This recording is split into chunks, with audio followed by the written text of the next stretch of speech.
autonomous individuals. So we're all our own particular individuality. That we have preferences, of which there isn't much to say, because of tastes, there's nothing to dispute. And we face constraints.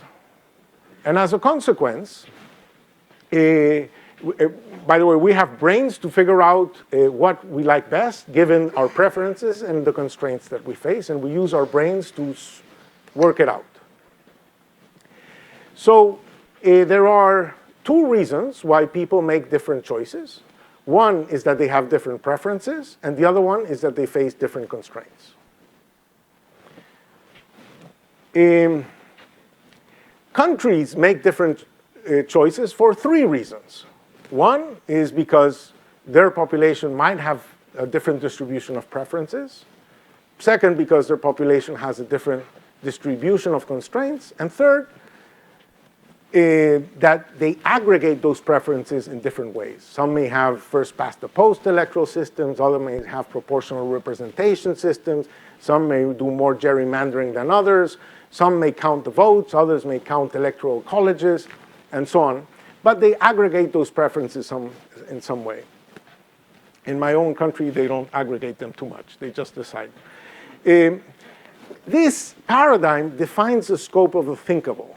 And it was because we were sort of like trapped in this paradigm that we sort of like could not get our hands around of what are these phenomena that we were observing. By the way, Homo economicus is being attacked from many sides, and behavioral economics is one field where economists, in a supreme act of uncharacteristic humility, gave the Nobel Prize to a psychologist, David Kahneman, for his contributions to sort of like transform the axioms of Homo economicus into hypotheses that could be tested in a lab, and so on. But I'm going to take a different stab, a different kind of critique, more based on more recent developments in psychology. Now, let's start with things we can all agree. We can all agree that we have brains, right? And is this a controversial?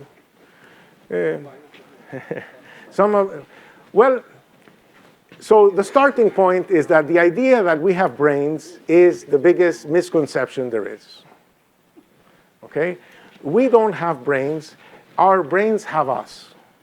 We are, in some sense, an illusion created by our brains. Our brains are much bigger than this sense of the brains we have. And that's a bit of an idea that was developed in this recent book by Bruce Hood, The Self-Illusion. Okay? So our brain creates a mind that is aware of its surroundings, and this mind is able to turn on itself and to think about not what's around it, but about itself. So it's kind of like a mirror into yourself, right?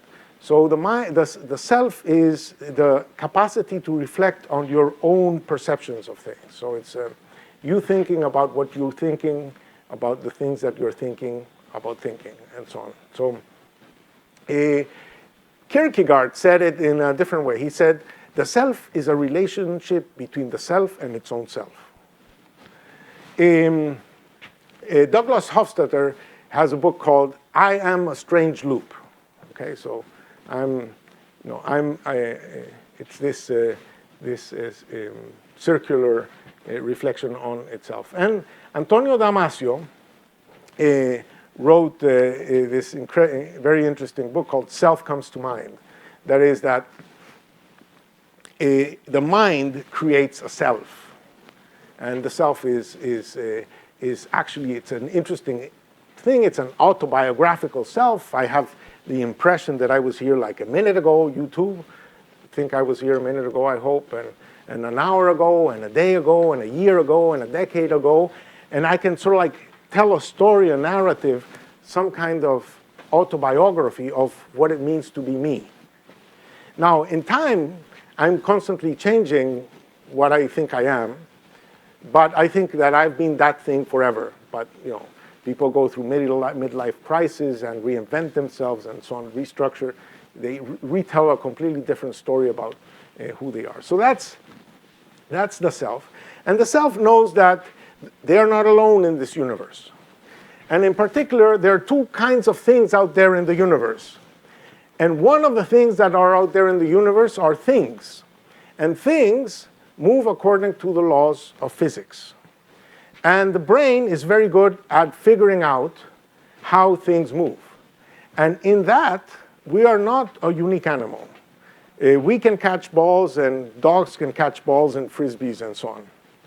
So the brain knows how things move and can guess how things are going to move. But not all the things in the world are things.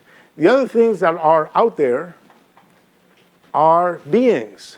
And beings move not because of the laws of physics, but because of intention.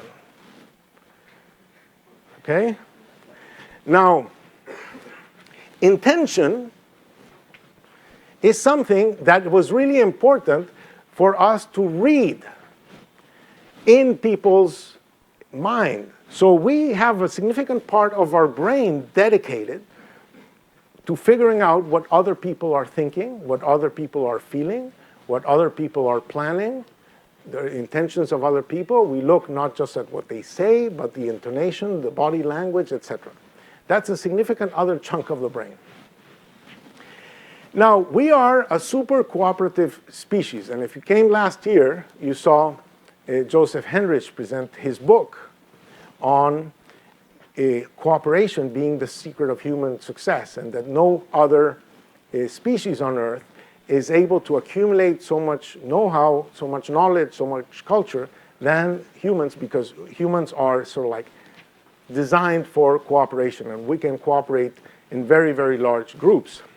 But in order to cooperate with others, we have to develop a sense of cooperation. We have to develop a sense of us. Now, what sustains our ability to cooperate? Because cooperation is hard because of what we call the free rider problem. We can all agree that, if we all behave in a certain way, like, for example, paying our taxes, it will be for the better, because if there are no taxes paid, we wouldn't have a bunch of things that we need to have. But we would be much better off if everybody else pays their taxes and we shirk on our responsibilities, right? So how do we contain that problem?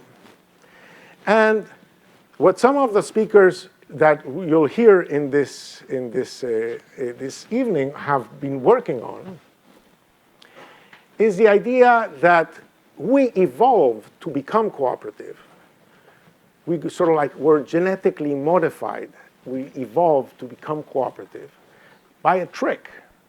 The same trick that evolution used to make sure that we spread our genes. It didn't sort of like prepare an online course on how to reproduce your genes, right? It developed the sex instinct. And to sustain cooperation, we developed a moral instinct. When you are responsible for something like paying your taxes and you don't, you feel guilty. When other people find out, you feel ashamed. When you find out that other people cheated, you feel outrage. And you start gossiping on other people, and it's been documented that gossip provides pleasure. And then, when you are the butt of gossip, it provides pain. Okay? So, what sustains cooperation is a cocktail of neurotransmitters that were evolved to make us a cooperative species. And so I'll mention these three books. Robert Wright will be our dinner speaker. Jonathan Haidt has this beautiful book on moral psychology. And Joshua Greene will be in the next panel. Now, while Homo economicus believes we are all sort of like super individual, completely a world unto ourselves, and then we just interact to figure out what each one of us wants to do, Matthew Lieberman has documented that the brain is really social to the core. That at the core of brain functions, it's complete awareness of what other people are doing, thinking about you, and so on. I like particularly this line that he has. Well, first of all, cooperation involves different senses of us, so I can think of us, the Hausmann family, or us, the Growth Lab family, or us, the CID family, or us, the Kennedy School family, or us, Harvard University, or us here in Boston, or us here in Massachusetts, or us here in the US. So there's different senses of us at different scales that supports this cooperation. And we think of this us as if it was a person. In fact, you know, legal tradition has given legal personhood to corporations, right? So that they have a history, they have an autobiography, they have responsibilities, they have rights, they have reputations, they have temperament, right? So these different senses of us translate into the individual in the sense that your sense of self is not who you think you are, it's not who other people think you are, it's who you think other people think you are. So your sense of self is in itself deeply social. If I ask somebody, tell me, what is your identity? They'll say, well, you know, I'm Latin American, I'm an economist, I'm Jewish, I am... So suddenly you define your own self not as your own intrinsic particular self, but as a set of belongings to other us's out there. So the self is deeply us. It's sort of like a reflection of us in our heads. Now, throughout history, we cooperated, but at very different scales. So when we moved from hunter-gathering to the Neolithic Revolution, we started to have, you know, slightly larger scales, but not very large. And we see that history of very small ranges of interaction in the fact of the Tower of Babel. Language has a natural tendency to drift and to change. And you realize that when you hear young people speak. You can no longer understand what they say and what they mean, right? So they use different words, different intonations, and so on. And through that channel, languages tend to change. So we know that, you know, Spanish, French, Italian, Portuguese, and so on once were Latin, right? And we can understand how they evolved. But if you are in a very narrow range of cooperation, you don't really have to talk like the other people if you're not talking to them. You're not constrained by them understanding you because you don't talk to them, you don't interact with them. So a narrow radius of interaction is going to cause a big divergence of languages. So let me give you some numbers. In Alaska, there are 19 different native languages. In Mexico, there's over 130. In Cameroon, which is a country smaller than Spain, half the population of Spain, there are 230 languages. In Indonesia, there are over 700 languages. In India, there are over 1,600 languages. So Robert Wright, who will be speaking at dinner, has sort of like retold the story of humankind as a story of broadening scopes of cooperation. And so these broadening scopes of cooperation are going to be hitting in this heterogeneity at the level of the local people. Now, our societies have become increasingly more complex relative to those basic societies, so we have to interact with many, many more people. And among other things, we developed different kinds of organizations. I mentioned CID, the Kennedy School, Harvard University, etc. But we developed a state. And the question is, what is the state supposed to do? It's supposed to do things on behalf of us. What did you mean by us? Who is us? What is the sense of us that underpins the state? The state acts legitimately when it acts on behalf of us. And we perceive that it acts illegitimately when it doesn't act on behalf of us. What is this us? Who is this us? So Benedict Anderson, who passed away about 2 years ago, unfortunately, had this incredibly good term of us is an imagined community. It's a mental representation we make of what it means to be us. Okay? And as I said before in the same slide, you know, there were very, very different senses of us in all of these places.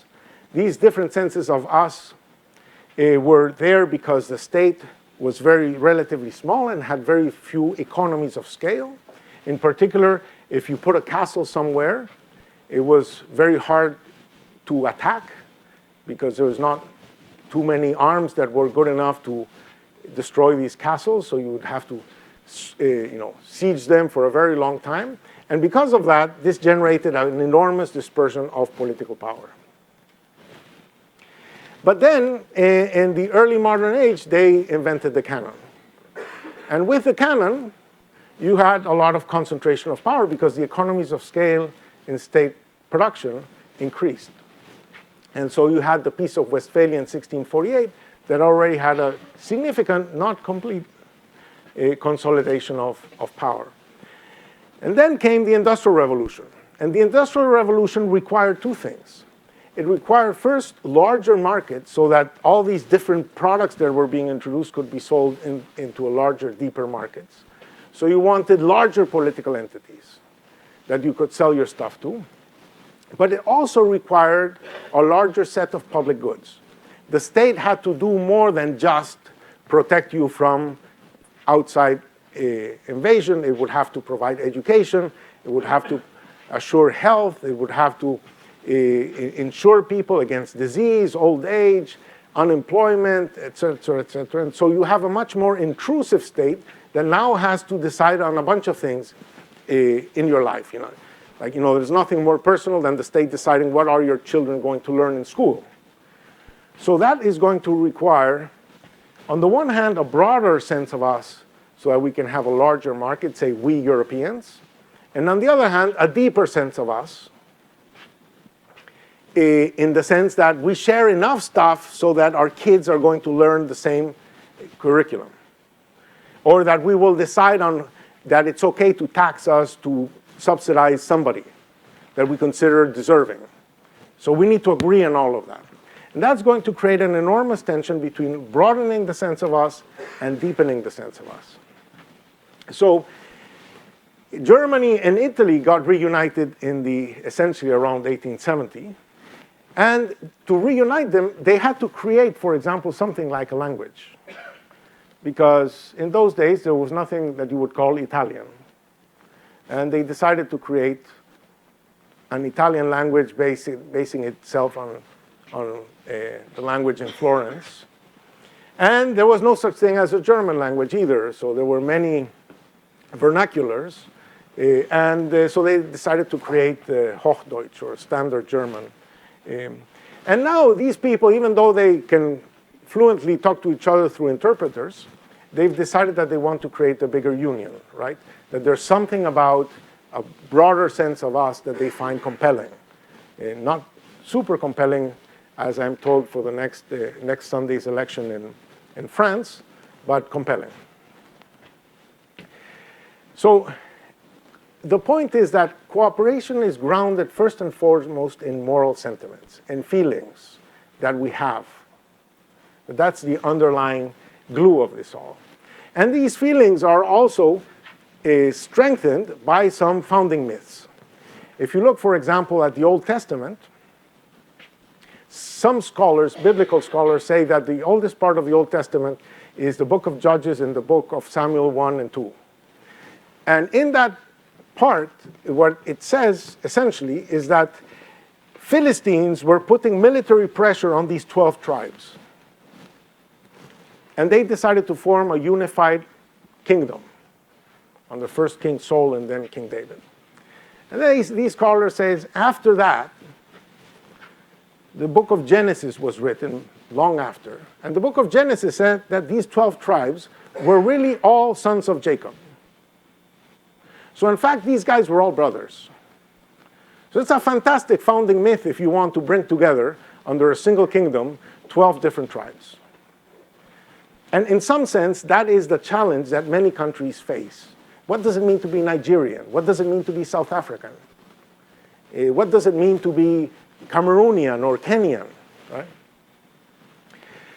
So another one that I like very much is the founding myth of the US, which says, essentially, that the US was this godforsaken place until we had these founding fathers that bequeathed to us this fantastic constitution that gave us the freedoms, that gave us the rights, it gave us democracy, it gave us prosperity. I mean, if it wasn't for these founding fathers, we today would look like Canada. Because Canada is sort of like the natural experiment of the provinces that decided to remain loyal to King George.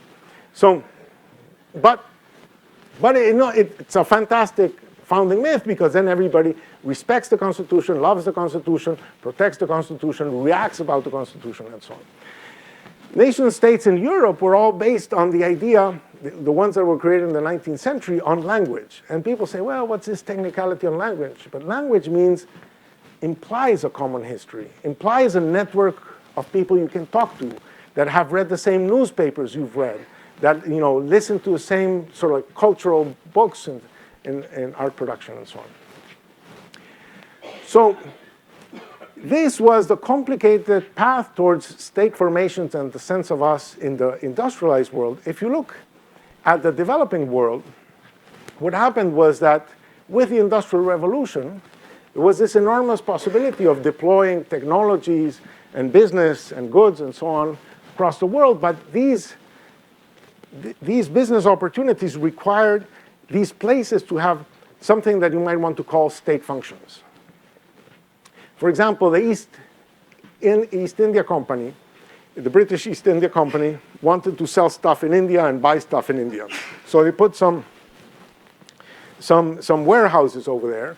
These warehouses were attacked. They wanted to sell stuff, write contracts. There was no way of doing any of that. So they started to sort of like self-provide these functions. So the world did not have sort of like the state institutions that would have supported the expansion of the market economy. And as a consequence, they sort of like stumbled into empire. And interestingly, for about over 100 years, as you know, in India, India was really managed by the East India Company until in 1857. 1857! The British Crown decided, no, this is too serious a business to be done by a private company. We have to do it more seriously. So, and the scramble for Africa, which started in 1890, was essentially driven by the idea that there might be opportunities there, but there's all these small tribes speaking these very different languages, no overarching state, no way to move things around, no way to sign contracts. We need to provide state functions. And so in the states of the developing world have radically different senses, underpinnings in terms of very heterogeneous senses of us. We have some ancient states in the developing world, countries that were never colonized, like China, Ethiopia, Thailand, and Afghanistan, or never really colonized for much long. Latin America, interestingly enough, after 300 years of Spanish colonialism with significant population movements towards the region, ended up creating 18 states that have more or less the same language and more or less the same dominant religion. So the question in Latin America is not like in Nigeria, what does it make us us, but what makes a Venezuelan different from a Colombian? Well, obviously we make the arepas much better, but that's a different story.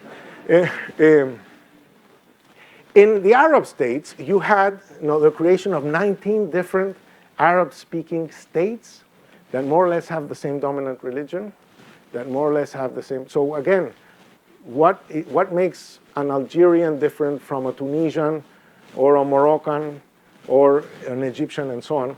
So what gives our sense of us?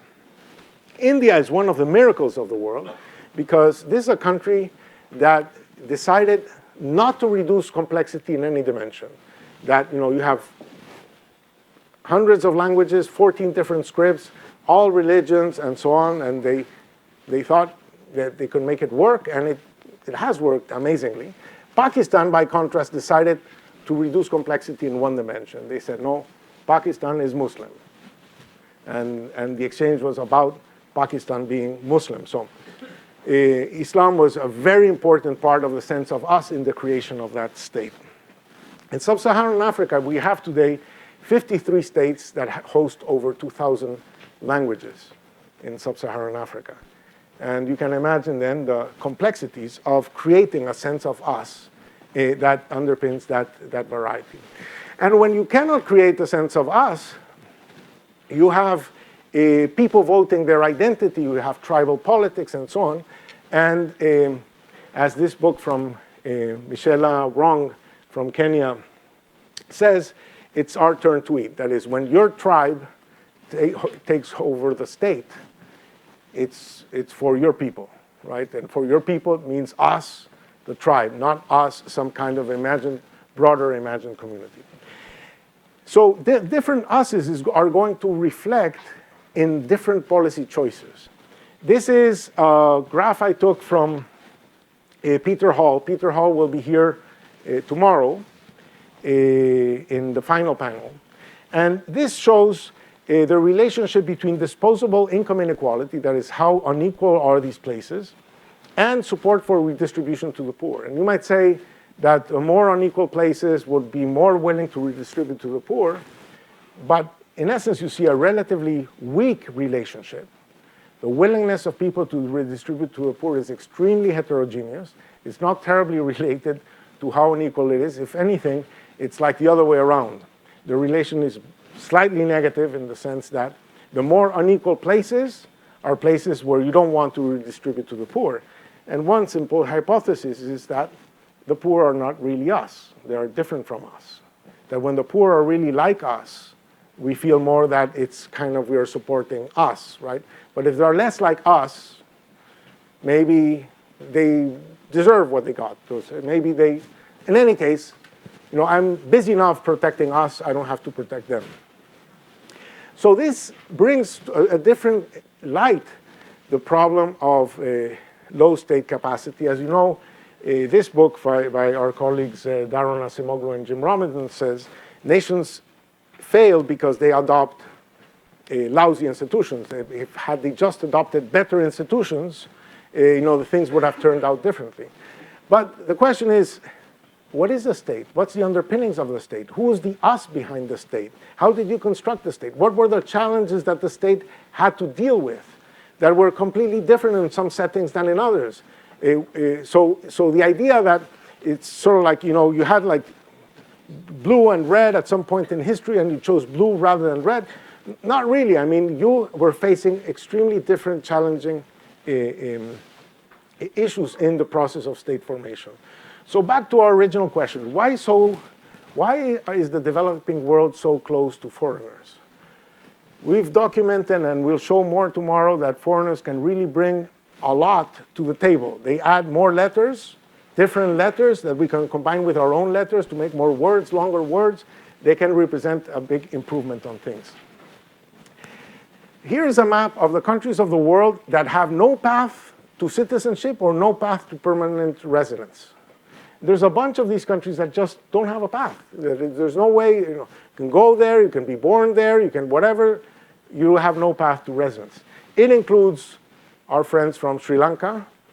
It includes Liberia, a country that was created by returning American slaves. And in the Liberian constitution, it says you cannot be Liberian unless you are black African. And you can understand why that is there if you understand their history. He said, look, we were taken involuntarily out of our country to the US. Now we're back. We don't want us to be again dominated by the whites that we had to become free of.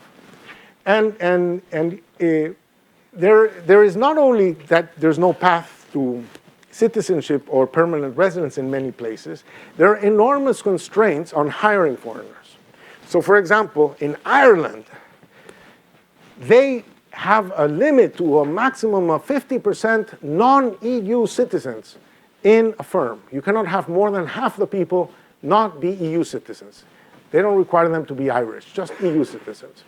In Kazakhstan, also represented here in the room, there is a rule that says cannot be more than 30% foreigners.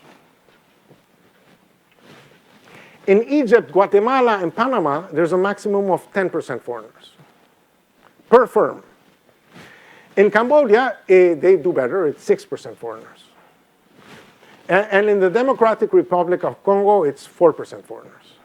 And then, in Ghana, Mozambique, Nigeria, and Thailand, depending on the size of the firm, they allow either one foreigner or two foreigners.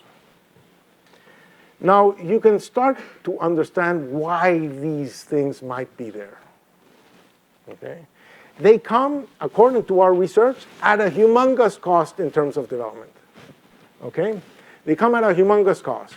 But the reason why they are there is because, in some sense, foreigners are not us, and this is about us and not them, and we have a relatively narrow sense of us that prevents us from exploiting the opportunities that diversity would generate. So, summing up, development requires technological diffusion. For that to happen, you need a capable state and the mixing of know-how from abroad.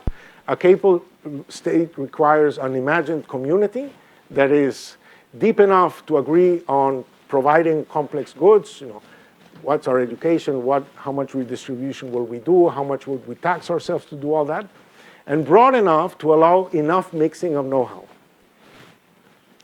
Many states, rich and poor, are stumbling on a shared sense of us. In some sense, you could say that the last election in the US was about a broader sense of us that included blacks and Latinos and Muslims and so on, and a narrower sense of us that in some sense were a deeper sense of us that, hey, give me a break. This is the US that we know that we belong to, right? So it's the problem that the Brexiteers expressed in Britain. It's the problem that's being discussed in France. So the world is sort of like stumbling against these tensions on the sense of us that have to do with the need for a broader sense of us and a need for a deeper sense of us. So the question is, what will the future sense of us be? And thank you very much.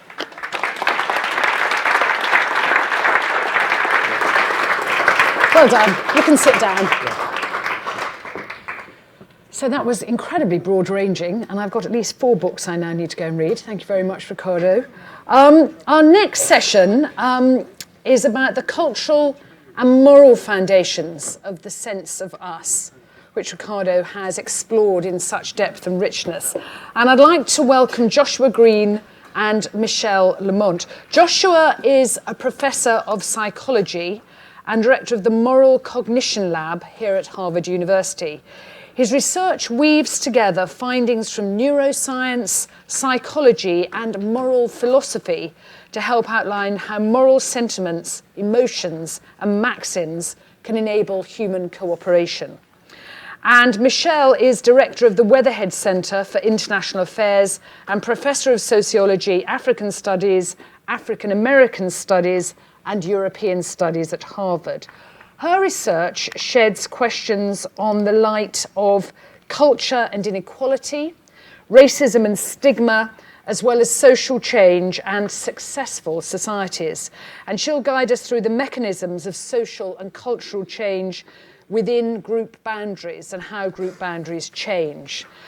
They're from incredibly different fields, very rich fields in their own right, but their respective work gives us insights into what enables human cooperation and how it can drive large social change. After they've each done a presentation, I'll talk to them and you also can ask questions. So first of all, let's welcome up Joshua Greene. Joshua, where are you?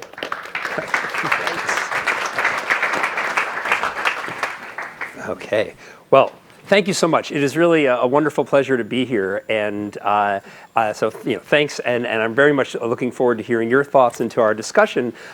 So I am coming to this from the point of view of a cognitive scientist, a psychologist, neuroscientist with a bit of a background in philosophy, and I'll be building on some of the themes that Professor Hausmann discussed, but trying to get inside the head a little bit more, and in particular, talking about the interplay between, on the one hand, intuitions, emotions, fast thinking, you might call it, and then on the other hand, reasoning, deliberation, what you might call slow thinking, and the ways in which these things work well and the ways in which these things don't work well, especially when we're trying to build a larger sense of us. Not advance. Oh, there we go. Okay. So this is going to be a quick talk, but covering a lot.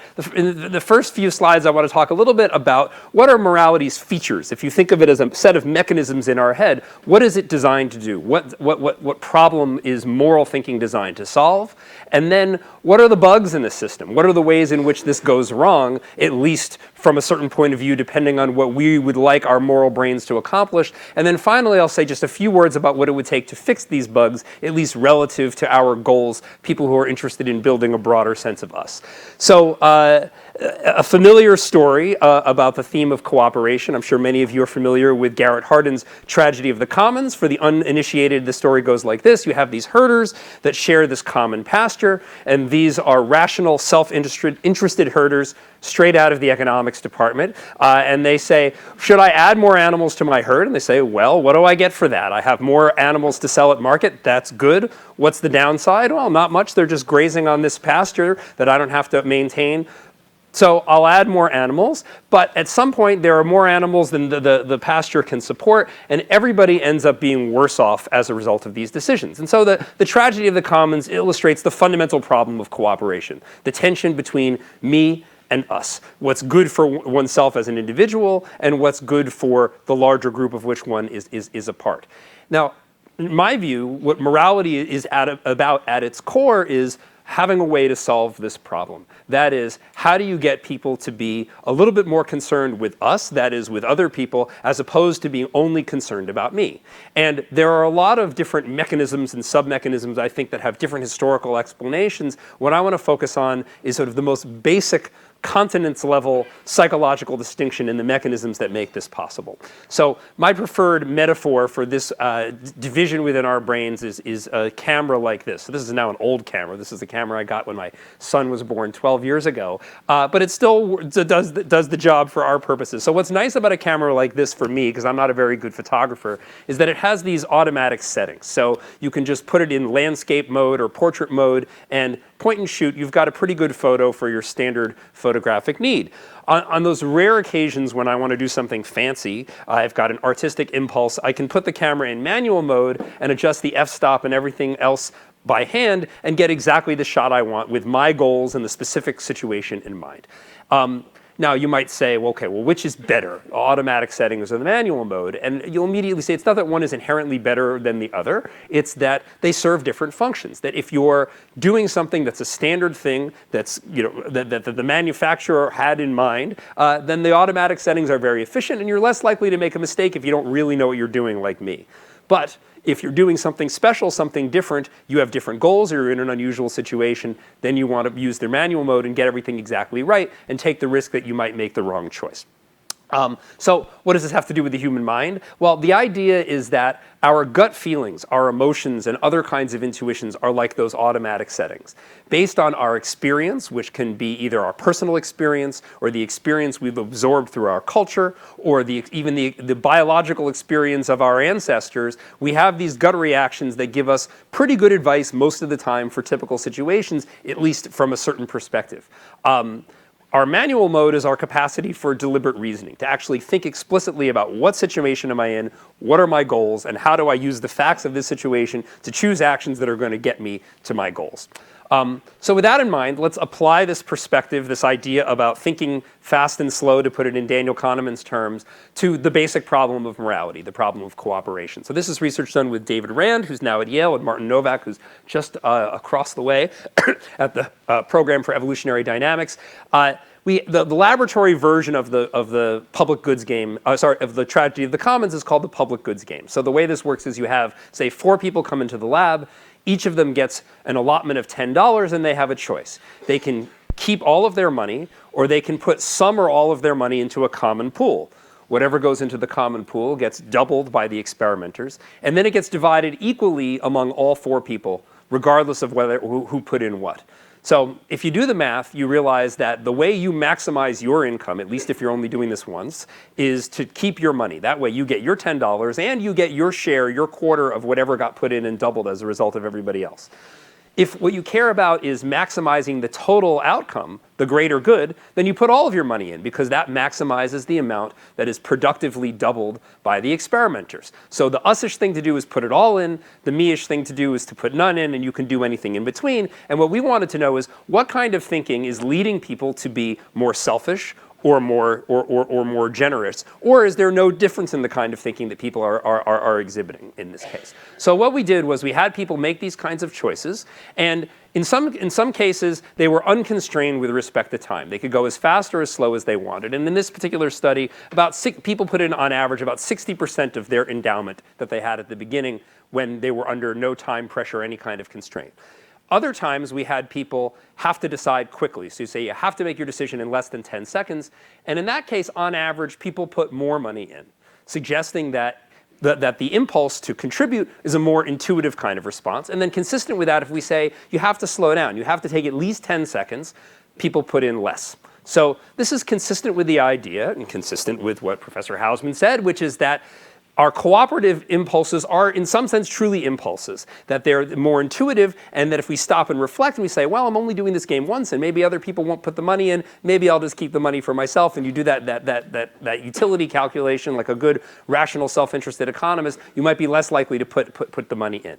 Now, you might come away from this thinking, aha, so this means people are innately good or intuitively pro-social. But I don't think that's the case. That people's personal experiences and cultural experiences make a big difference. So in one version of this study, we asked people before and said, what do you think of the people that you interact with in your daily life? And some people said, I trust them. We'll call those people who think others are cooperative. Other people said, I don't really trust them so much. Now, for the people who said, I trust the people I interact with in my daily life, they showed this intuitive cooperation effect quite strongly. The faster they went, the more likely they were to contribute.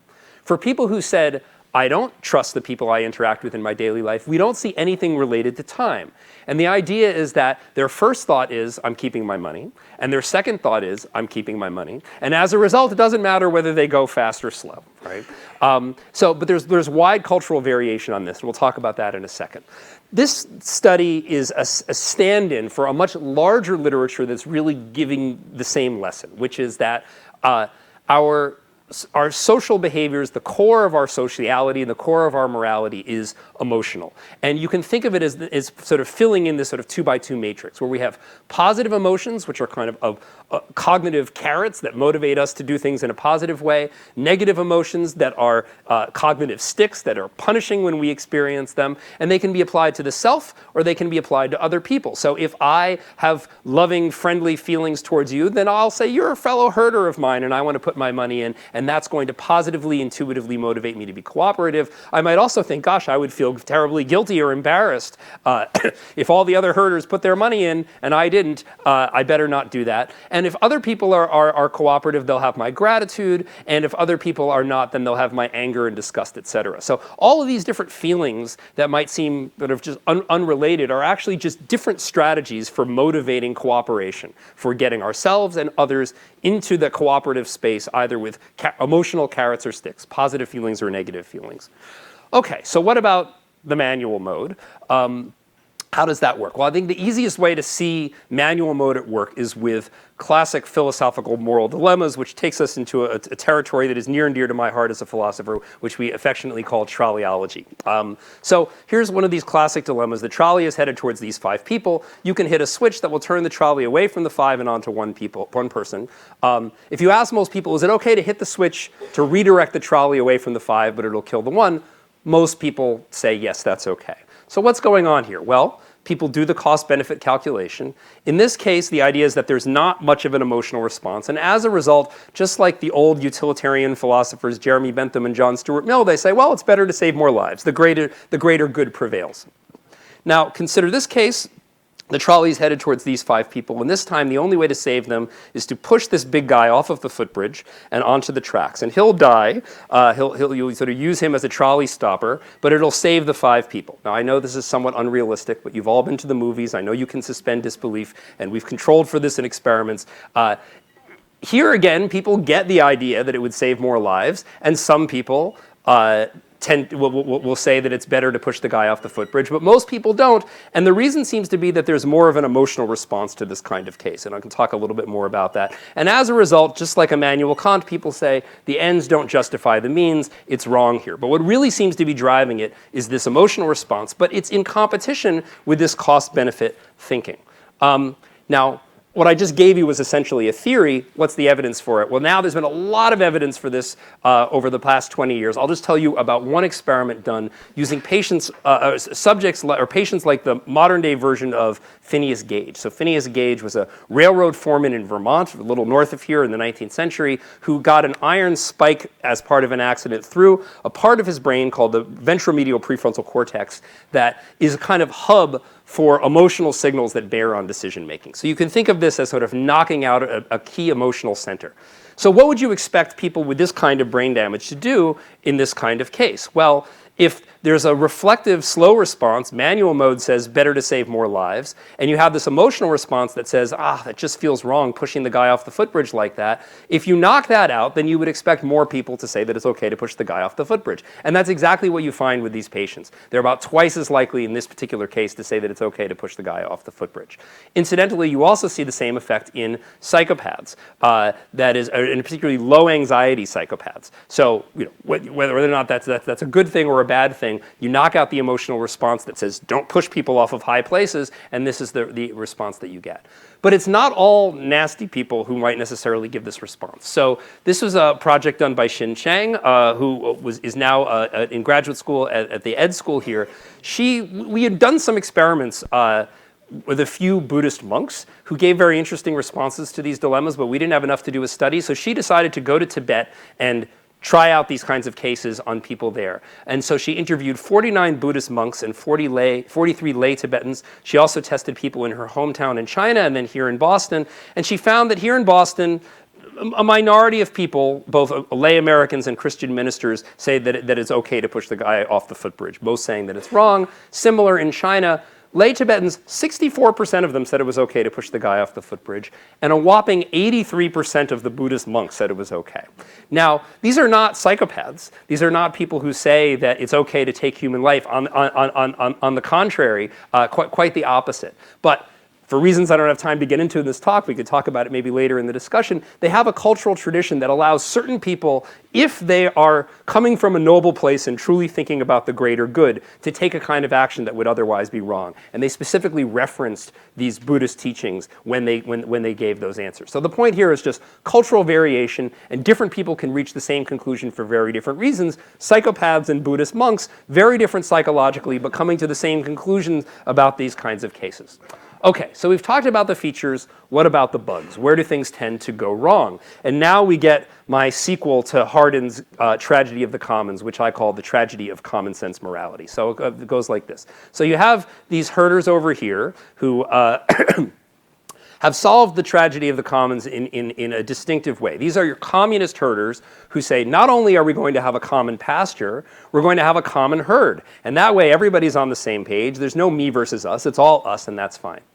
Now here you have your free market capitalist herders who say, we're not going to have a common herd, and we're not even going to have a common pasture anymore. We will privatize the pasture. We'll have a system of property rights that ensures that everybody retains their sheep and that nobody interferes with everybody else, and that's how things are going to be done. Now, these are both cooperative in the sense that they're systems where everybody has to follow the rules in order for things to work, and they may work better or worse depending on what they're trying to do. Now, these tribes may differ in other ways, different religions where they pray to different gods, they have different rituals, different rules about society. Are women allowed to be herders? Here they say yes, there they say no. Are we going to have health insurance, public health insurance in case our sheep get sick? Can you defend your herd with an assault weapon? Lots of questions about the organizing structure of the society where these tribes disagree. And then one hot, dry summer, the forest burns down, and then the rains come, and there's this lovely pasture in between. And the two tribes look at this and they say, wow, that's a very nice pasture. And they move in. And the question is, what is going to happen here in the middle when these tribes with different senses of us, different ideas about how a society should be organized, when they have to exist in the common space? Is one just going to annihilate the other, or are they going to find a way to live together, and if so, on what terms? This is the modern moral dilemma in one goofy slide. That this is the problem of morality in the modern world. It's not just about individuals forming a group, learning to not be completely selfish. It's about coming together of groups with different interests and different values in a common space. That's the modern moral problem right there, and it requires, I'm going to try to convince you, a different moral psychology.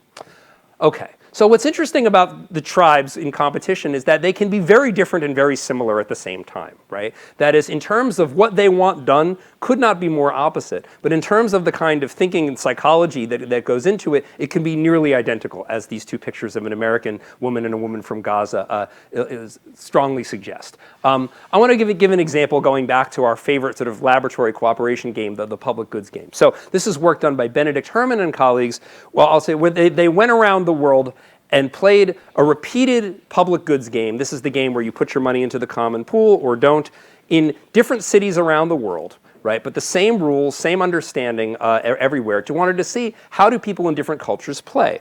And what they found, they did it in 16 cities, but I'm going to pull out these 9 because they illustrate the 3 main patterns. So you have places like Boston and Copenhagen and St. Gallen in Switzerland, where right from the start, people walk in and they put their money down and say, we can all cooperate here. And then they do, and they walk away with a lot of money.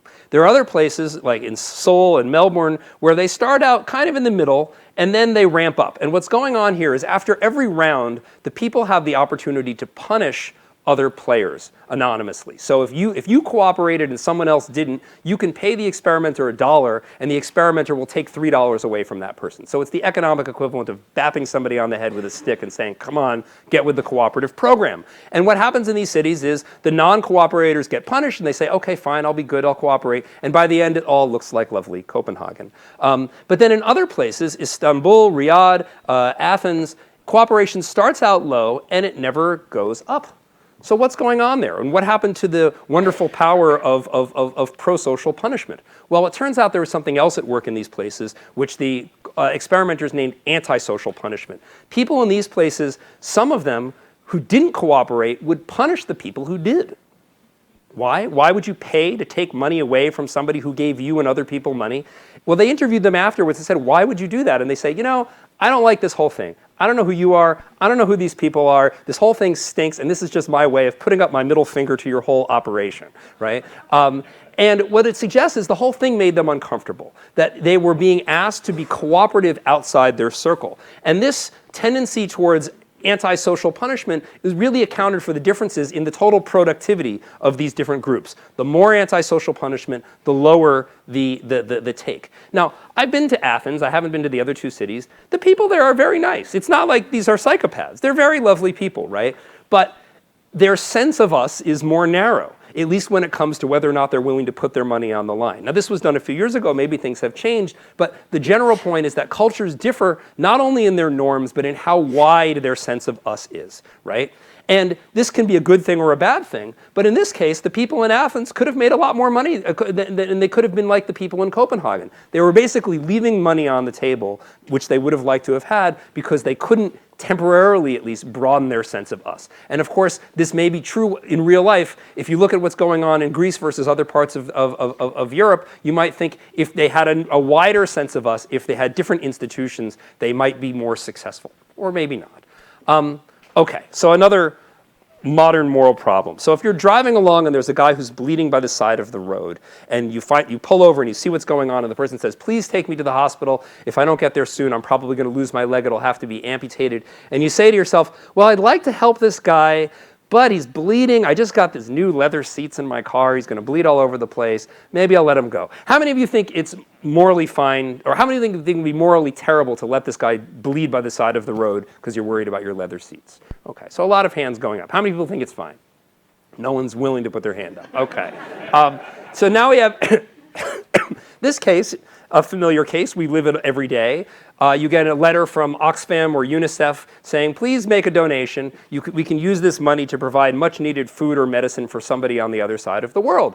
And you'd say, you know, I'd like to help this person, but I was going to get some new leather seats in my car. I'm saving up my money for that nice upholstery. I'll let it go. Now, how many of you think you're a terrible person if you forego an opportunity to give money to UNICEF, assuming that they'll do good work with it, right? So what's the difference here? So the philosopher Peter Singer many years ago said, it seems like there's a difference and there isn't, right? And this has been highly controversial.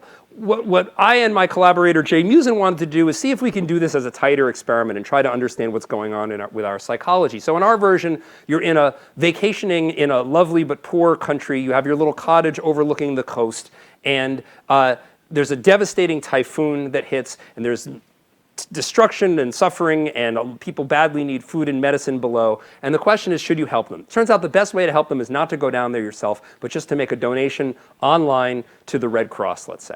Do you have an obligation to give? That's the question. Then we ask other people, randomly selected, the same question, except we said, you're not over there, your friend is over there, and you're looking on Facebook, you're getting a live feed, you see everything they see, and you can donate to the Red Cross just as well. Do you have an obligation to give?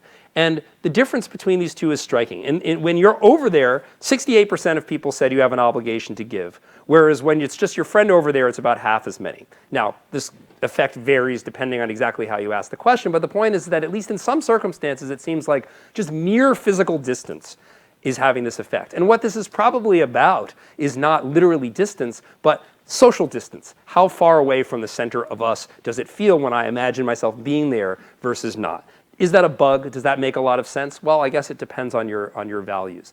Another example of this. So it's often been noted, you've probably heard the apocryphal quote from Stalin that a death is a tragedy, a million deaths is a statistic, that when it comes to saving lives, the more lives there are, the less it seems to matter, or less each additional life seems to matter. So more lives, less value. You get this kind of moral diminishing returns. So Amitai Shenhav and I did an experiment where we had people make judgments about saving different numbers of people with different probabilities. And the long and short of it is that the part of the brain that seems to be keeping track of these probabilities and values is the same basic mammalian reward circuitry that a rodent would use to try to make decisions about foraging. Do I go for the easy food over here, or do I go for the really good food over there, but I might not make it because it's far away or something like that, right? And if you're a rodent, it makes sense to have this diminishing returns built into your value function. That is, you don't have a fridge. Once you've got a certain amount of food, that's it. It doesn't get any better than that, or it doesn't get much better. And this is true for almost all of the goods in our natural history, right? And then all of a sudden, now we in the modern world have the opportunity to create policies that could save 100 lives, or 1,000 lives, or 10,000 lives. And to our rodent valuation systems, it all just kind of sounds like a lot, right? And here, if sort of understanding the basic neurobiological mechanisms can give you a kind of explanation for why we might be so morally innumerate, right? From a certain perspective, from a manual mode perspective, it doesn't necessarily make a lot of sense. Why should the 1,000th life you can save be worth any less than the 5th life you can save, or the 1st life you can save? But in terms of the way we represent value, in roughly the same way that a rodent or a monkey does, that's the natural way to do it. But maybe we can get past that. Another example of bugs in our thinking. So here's a footbridge case, trolley headed for the 5. Is it okay to push the guy who's now wearing a big backpack? In this sample, 30% of people say it's okay to push the guy off the footbridge. If you make it so that instead of pushing the guy, you hit this switch that drops him through a trap door onto the tracks, now you get twice as many people saying that it's okay. So, if you ask them, is it okay to kill someone in order to save 5 other people? You would say, well, that depends. Are you pushing with your hands, or are you hitting a switch, right? No one thinks that that really matters morally, but the way we record the value of things has a lot to do with the physical nature of the act. And this, I think, has a lot to do with how we think about issues in medicine, for example, physician-assisted suicide and other things like that. And if you up the numbers, if you say, push the guy off the footbridge, and it'll stop a trolley from setting off explosives that'll blow up a dam that will flood a city of 1 million people, pushing to save 1 million lives, you get something like this. Like, the difference between pushing and hitting a switch is worth about 1 million lives to your rodent moral brain. That's what I was just saying. Okay, so what do we do about this? Well, running out of time, so I'm not going to be able to give a complete answer. But here are some general thoughts. Are these basic emotional responses, this is the core of morality. It's our fast thinking, our intuitions enable us to turn a bunch of individuals into an us, to not be completely selfish.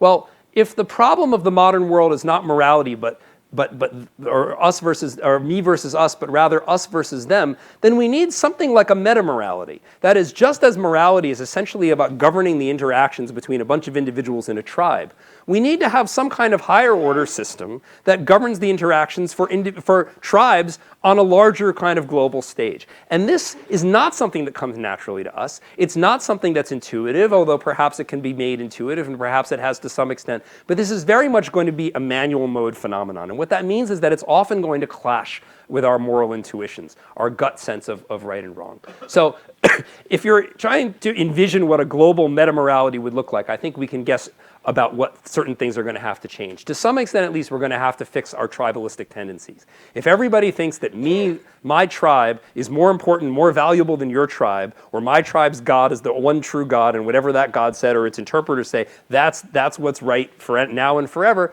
it's hard to see how we're going to be able to get along. So we're going to have to sort of get outside our local us's to a certain extent. And I think we're also going to have to be less innumerate, right? We're going to have to really think not just in terms of which actions feel right or wrong as actions, or feel like the behavior of a virtuous person as opposed to someone who's not so virtuous.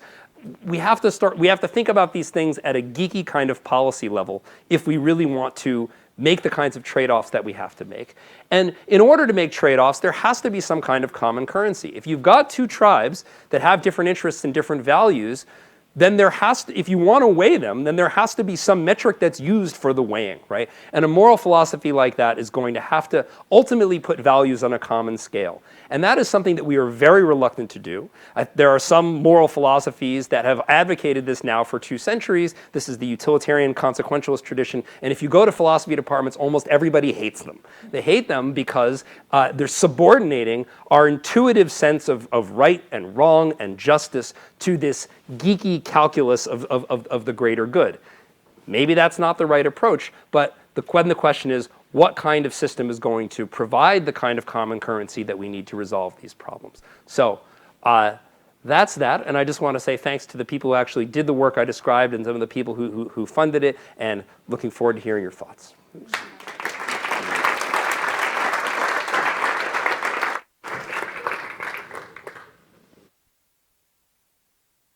Just go up.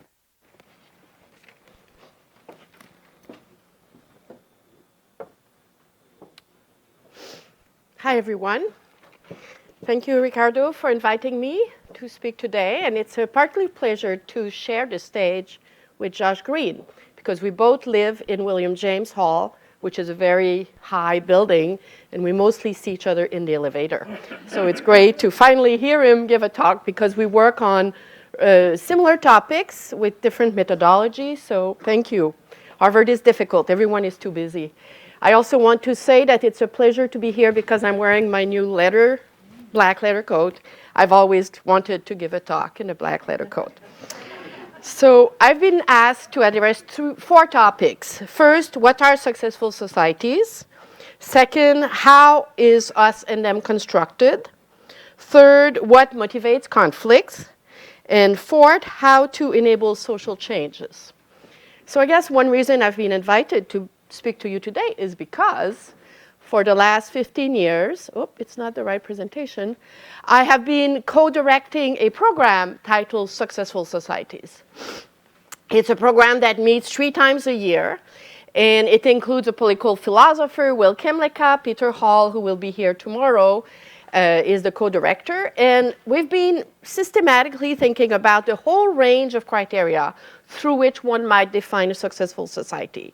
So if I were to ask you what are those, you would say things like economic growth, a good government with low level of corruption, a democratic society, etc. The less obvious criteria are the cultural criteria that I specialize in, and this includes first and foremost the porousness of group boundaries. How easily are group boundaries crossed? How strong is the culture of diversity and multiculturalism within these societies? And it turns out that there's huge differences. Another very important criteria that is less obvious, but I think extremely important in this neoliberal era, is the plurality of conceptions of a worthy self that prevails in a population. In a society where economic success and the upper middle class are described as the one important and legitimate way of leading your life, as is the case in the United States, the people who are not succeeding at that end up having extremely poor health. The stress level that is connected to being in an extremely unequal society is considerable. There's a long line of research that demonstrates this. So in our research, we published 2 books. One is titled Successful Societies: How Institutions and Culture Affect Health. And in this book, we draw on the work of Amartya Sen to say that we want to understand the conditions that allows individuals to be all they can be, to use the old slogan of the American Army, that is to develop their full capabilities.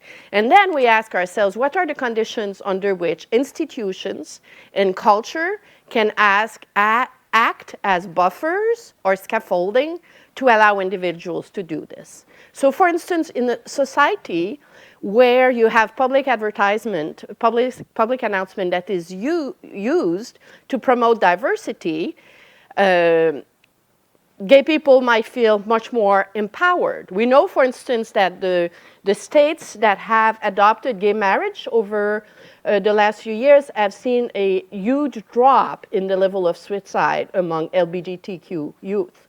So this is an example of how the institutional messages that are sent by the law that societies adopt has a huge impact on collective well-being and individual well-being. So those are the kind of problems that we study. And the second book, which came out in 2013, was titled Social Resilience in the Neoliberal Era. And each of the chapters examined precisely how institutions and cultural repertoires, and by cultural repertoires, I mean things such as public announcement, all the ways in which we engineer the messages that are sent through our population about who belongs and who is valued.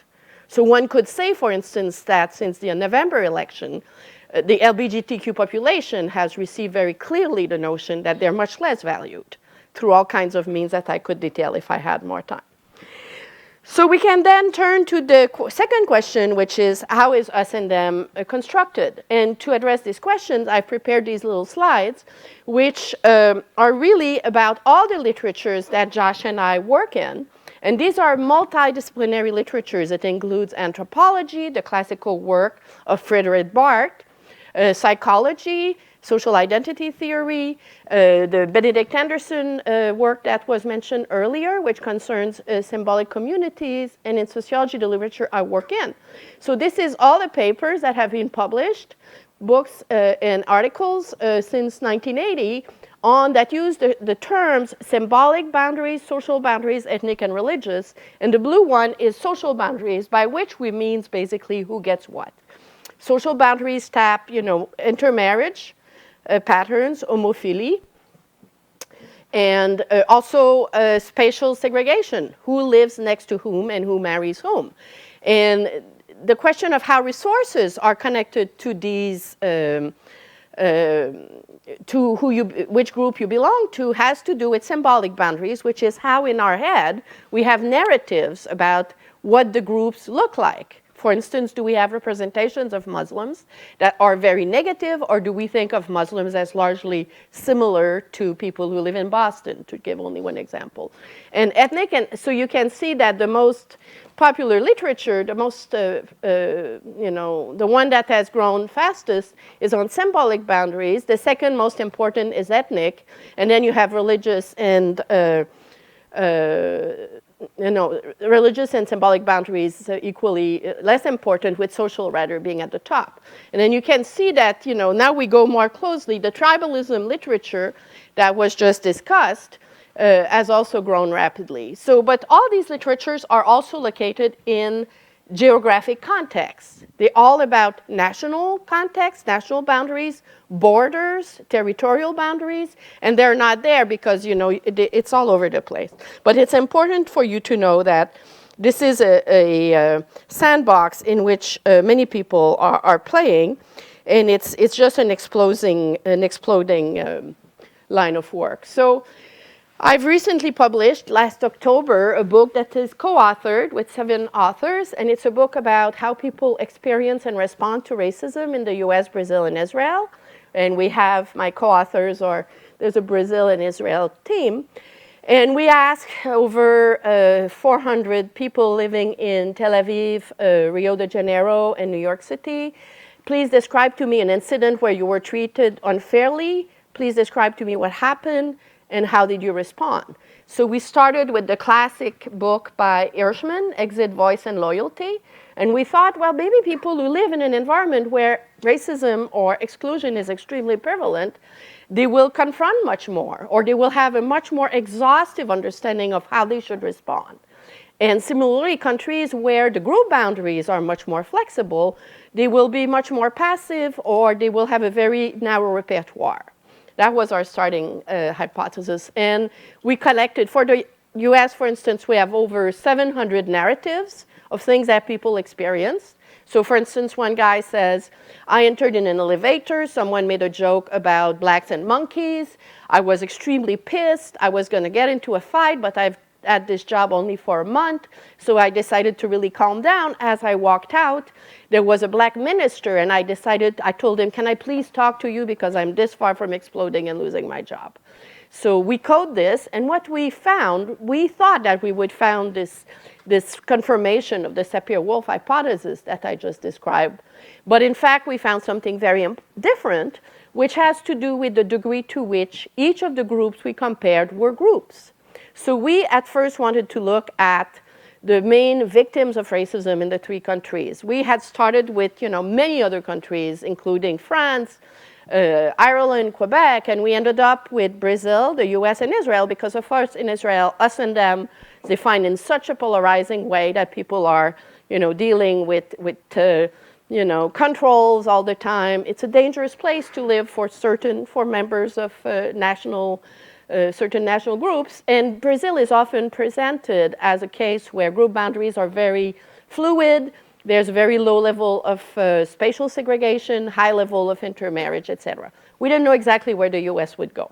After we started the project, we decided, okay, we're going to have black Brazilians, African Americans, Arab citizens of Israel as the most discriminated group against in Israel, but then we thought, oh, wait a minute, there are black people in Israel too, let's add them in.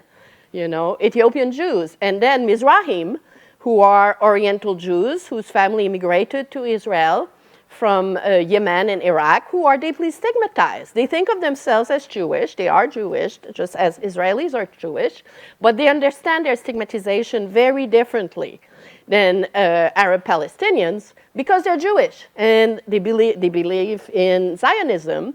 So my colleagues really spend a lot of time trying to understand how this identity as Jews makes them understand the experience of stigma very differently. So here we're coming to the question, what motivates conflict, which is really what racism, responses to racism.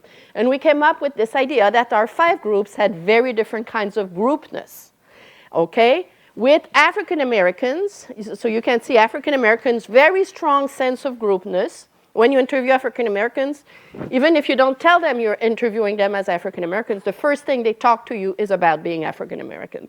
But we say that it's contradictory because it's also a context in which it's a universalistic culture. They know they're not supposed to say, I only want to be friends with black people. Black Brazilians would describe it as having blurred groupness, which I'll explain why in a second. Palestinians, like African Americans, have a very strong sense of groupness. Ethiopians have a dissonant sense of groupness, and the Mizrahim have a weak sense of groupness. So we created this table, which is too small for you to read, but I'll summarize it for you. So basically we're saying, and this is to contrast a little bit with the psychological approach, is to say, yes, self-identification, how people define us and them is crucial. But groupness does not only depend on how people understand themselves. It also depends on how all the groups are spread in space. The extent to which there is intermarriage, the extent to which people coexist next to each other or live in isolation from each other. So this is the structure of social boundaries. Reported social boundaries, which is perceived spatial segregation and homophily, varies a lot across these 5 cases, with, for instance, both aspects of social boundaries are very low in Brazil, but very high in the US, and the Mizrahim experience very low level of spatial segregation as well. So the 2 groups that we characterize as having very high level of groupness have very different kinds of responses. We coded very carefully all the responses. We find that the US, the first response always is you got to confront. You have no choice, you have to confront. And we analyze all the conditions that enable and constrains these kinds of responses. And we find that in the Palestinian citizens of Israel are the least likely to confront, although it is the group that is most strongly bounded as African Americans are. Why? They have no hope. They don't expect to be able to change anything. So this is an example of how these sense of us and them are structured very differently and lead to very different kinds of response when it comes to conflict. We have 2 groups that are very weakly bounded, the Black Brazilians. And if you look at the labor market data, there's no doubt that they're deeply stigmatized, and yet they don't experience themselves as deeply stigmatized. I don't have time to explain to you what that is. But Mizrahim and Arab and the Ethiopian Jews, my collaborators argue, in both cases, they engage in what they call participatory destigmatization. Although they know that they're stigmatized, they think, like, as is the case for the Russian Jews, they will eventually be embraced and fully assimilated. And that has to do with not only what's happening in their head, how they define us and them, the distribution of these groups in time and space, how much they interact with other groups, but also very much, and this is crucial, the readily available scripts that are inaccessible to them in their environment that they can draw on to make sense of what's happening to them. So when an African American experiences, I'll give you one example. Black professional woman in Rio comes to her hotel at night, asks for the key. She simply mentions the number of her room. Instead of giving her the key, the clerk takes the phone, calls the room, he hangs the phone and he says, "I'm sorry, he's not there," and he winks. And clearly he thinks that she's a prostitute. But he doesn't say, "You're a black woman, you must be a prostitute," since this is a very fancy hotel. He doesn't say anything. And therefore, she feels she's not enabled to confront him. And she goes back to her room and she cries and she calls her husband, who's white, and he tells her, "You're making a big drama out of nothing, please go to sleep." But 20 years later, we interview her on an incident where she feels she was treated unfairly, and she describes this incident. In this case, she feels she was not, and she tells us, "I was not able to confront him because race was not mentioned. He did not say anything that I could have used to tell him, you are racist." Whereas in the American context, we believe, even if race had not been mentioned, a black woman in this position could very well have started yelling at the guy and ask for the manager, etc. So the question is really, what are the cultural repertoires in which people live that allow them to respond differently? So groupness, therefore, the question of us and them is not only something that is cognitive, but very much is structured by the characteristic of the environment. So the question that my collaborators and I are asking is really, where is the process? How, what the question mark here, what are the mediators between the macro social processes of inequality and the inside of the head that we need to get at to understand how social change happened? And it is in this context that with 2 of my graduate students, we wrote this paper that came out in Social Science and Medicine last fall, where we're following 3 cases over 20 years. People living with HIV/AIDS, which is a very successful group, a group that was very rapidly destigmatized over those 20 years. In 1980, everyone thinks that people who have HIV/AIDS are very dangerous, they should be avoided. It's a very low status group. Now, any survey of social distance, of prejudice shows you that this is a group that has now deeply been destigmatized. So we can trace over time the change. So it answers the question, how to enable social change. Then we have the people labeled as obese, who remain like the poor in American society, the most stigmatized. There's no change whatsoever. This is a group that everyone thinks is lazy. They are responsible for the fact that they're overweight. They have no redemption if you're obese, no redemption if you're poor. And the two categories are correlated. African Americans is a contradictory, is a group where we have on the one hand gain in terms of public and structural stigma, but still stereotypes remain at various levels. So we surveyed the literature to understand how did these cultural change happen. And it's not happening out of nowhere. You have actors who mobilize resources to transform the cultural repertoires through which we understand these groups. So the actors, medical experts, legal experts, media, journalists, social policy experts, social scientists, who draw on a number of cultural resources that are available in our environment and engage in a number of destigmatizing action in coordination with social movement activists and a lot of other groups. For instance, they remove the blame, they assert the worth of the group, they advocate for legislation, and it results in destigmatizing outcome. So I guess what, where does our research leads us in terms of, the question that Ricardo is asking us to address, how to enable social change? You have now in the social sciences an industry of interventions, and I think we have to ask ourselves, there's a lot of social change that happens through the collaboration between experts. The question of how strongly the sociologists of science talk about the black boxing of knowledge. How much doubt is there about any bit of knowledge that may or may not be mobilized for creating social change? So the interaction between the construction, the knowledge that is produced by experts and the social movements with whom they can work, I think reduces, has a direct impact on these questions of how us and them is constructed. And I think the case of gay marriage in the United States particularly stand as a shining example. So I think I'll stop here. Thank you. Thank you. And your marvellous jacket. So we're perhaps inevitably slightly over time because we've had such rich offerings from everybody, but I suspect, do join, yes, please, otherwise we empty chair you literally. So I'm not going to explore this in quite the depth that I might have done previously, but there is something I'm confused about, and perhaps I'm the only one in the room, but your very interesting final section, they're both really interesting presentations, your very interesting final section about fixing the bugs, and meta-morality. Yeah. I felt there was a slightly downhearted sense in you as you talked about that. Because although you were talking about the capacity to fix the bugs, you don't really believe it. Because fast thinking, no, I'm not saying you lack integrity. I'm simply saying that your seeing of fast thinking and the tribe versus tribe kind of recourse to the obvious means it's very, very difficult to find ways of people to think more self-consciously and deliberatively about what will make a difference in that tribe-to-tribe conflict. But you, Michele, have, particularly at the end and around AIDS, talked about social action and intervention that really did make a difference. So are you saying that the deliberative morality can work in a way that Joshua is a little bit skeptical about?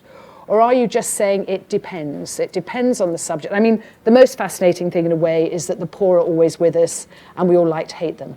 And that's the bit of deliberative morality that never seems to work. So were you as downhearted about it as you slightly suggested? You may have caught me on a bad day. I think it's a question really of just how impatient. I think if you look at the arc of history is long, but it bends towards justice. I think there's something right about that, and I think the data back that up over the long term.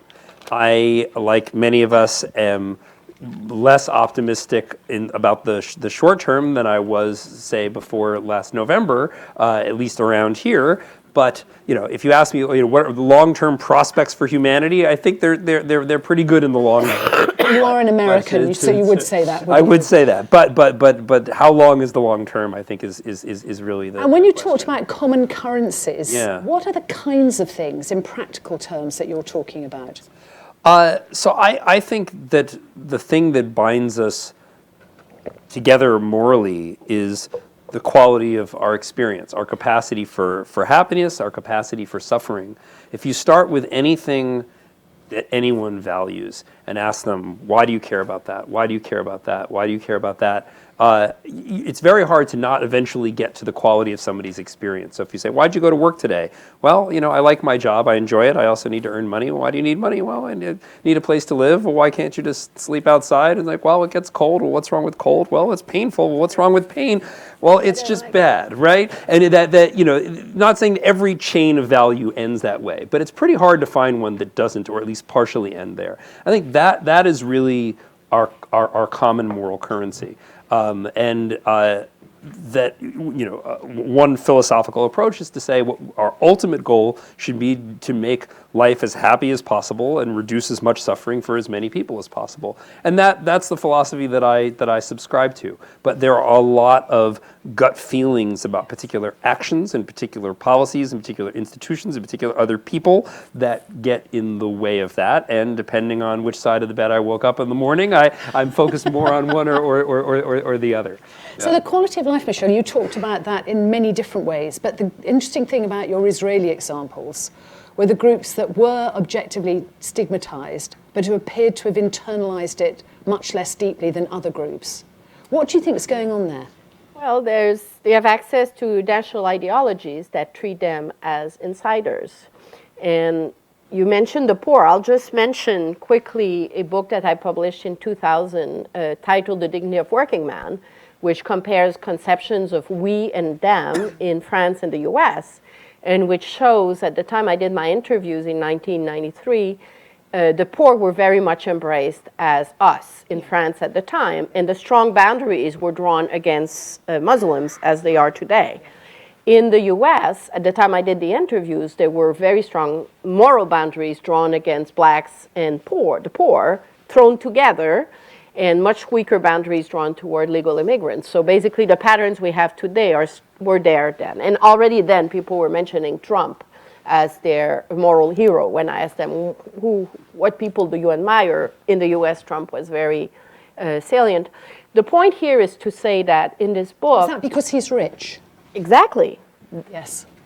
Rich without earning it. Because, then money becomes a symbol of morality. Yeah. But the argument of the book is that if in France there's weaker boundaries drawn toward blacks and the poor, at the time it was also because socialism, republicanism, and Catholicism remained extremely salient as cultural sources on which people could draw to make sense of the world. The first chapter was called The World in Moral Order, to understand how workers define the moral world. In the US, you don't have these cultural repertoires, which makes the poor particularly stigmatized. But that's very confusing to someone who's not American, because I've never seen so many people go to church. Yeah. I mean, I once read a quote in The Economist that said that America is the most religious country after Iran. Mm-hmm. In terms of both believing and in attendance. The definition. So what's the difference there in terms of how... Of altruism is a person to person. It's very different. And also poverty is not construed the same way in Protestantism as it is in Catholicism. So that's a rather brief overview, but I suspect everyone is both a little bit tired, but also may have some questions for our excellent panelists. Can you tell us who you are? My name is Fahad Sukaid. I'm from Saudi. There's a microphone coming. Okay, thank you. Okay, it's working? Yeah. My name is Fahad Sukaid. I'm from Saudi Arabia. And my question is on the class system. Does it make a difference that the fact that there are multi-class system differs in terms of inclusion and exclusion? What I'm trying to say is that in some cultures, you don't have only one, i.e. black and white, but you have multiple levels of class. When you talked about the Israeli example, for example, the Arab Jew. Mm-hmm. will be considered the lower class towards the other Jews. However, he's a superior class towards the Arab Muslims or the Arab Christians. Well, sociologists make a distinction between gradations based on wealth and income. So you have a class system, and in addition, you have racial population that is distributed across this inequality. So in terms of, income, the Mizrahim were historically very much looked down at by the Ashkenazi Jew who created the Zionist state. And it's a group that has been very upwardly mobile and that is in the process of, marrying outside their group a lot. So there's a lot of evidence that confirms their view that they're becoming assimilated. Yet, if you look at the statistics, it remains clear that they're concentrated at the bottom half of the social structure when compared to Ashkenazi Jews. So all societies have these two dimensions. I'm saying the fact that they accept and they don't resent a lot is because they are in the middle, so they feel superior. Yeah. Well, many people have argued that Israel is a country of it's a ethno-democracy, which puts its Jewish population above the others. It's the basis of the society. So. You talked about a narrow sense of self, particularly about the grumpy Greeks, I think you said. And I just wondered where you thought that came from, because it was such a sort of, it reminded me of your notion, Michele, of black communities and particularly saying, I'm going to confront whatever. There was a sort of slight sense that the only way you could energize your sense of us was through that, either grumpiness or overt kind of aggression. Right. So there's been wonderful work on this, led by Joe Henrich, who's in our Human Evolutionary Biology department, and a wide group of collaborators on the question of what expands the sense of us. And they point to two related factors. So one is what they call market integration, which they sort of operationalize in terms of, this is when you're comparing small-scale societies to larger-scale societies. What percent of your calories that you consume every day do you produce yourself versus get from other people? And then, of course, there could be other measures that would tell you how more deeply integrated into even a global market you are. And the other is being a member of a world religion, so like Judaism or Christianity or Buddhism, as opposed to a local religion. And what those two factors, they sound like different factors, but they're really the same thing, which is either in more imagined terms, who is your group and who's part of your cooperative group, and then literally economically, who do you depend on? Who do you trust that when you give the money over, you're getting real food instead of fake food, and that they're trusting that you're giving real money instead of fake money, metaphorically and literally. I think the answer, based on this evidence, and it makes a lot of sense to me, is we trust the people that we cooperate with, from whom we have mutually beneficial interactions. But it does take on, your point about Copenhagen and the trusting society. I was there earlier this year, or rather late last year, and I went to an opera, and everyone hung their coats up, because it's very chilly, on a coat peg, and left them there. Yeah. And when they came back, they were all there. Right. And it was completely, I think I live in a reasonably trusting society. I have never seen anything like this. It was just absolutely, it would have been so verboten to have anyone to have stolen any of those coats. And it wasn't about the fact it was a middle class thing. It was about their mutually trusting society. Are the Scandis at the extreme of that from your work? Well, I think they're at the extreme of it for a large society, right? Yeah. So in a small village, people can leave their coats up, and it's because they know that other people are watching, and that it would be social death if anyone took somebody's coat, right? It's not worth the risk. In large cities, that's a much bigger problem. So the cooperative Scandinavians are at the extreme for being modern states that have small town levels of trust.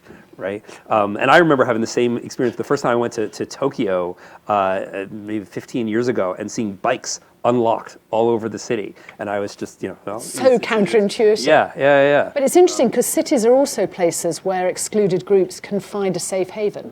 Certainly for the LGBT community, that's been true historically in the West. Yeah, and in general, I would say that there's been a movement, at least in my discipline, to move away from talking about groups or societies as having uniform cultures. Yes. So for instance, in the US, when Trump says, the blacks love me, everyone laughs because everyone knows that this is ridiculous, that there's a great deal of diversity, class diversities, and others among African Americans.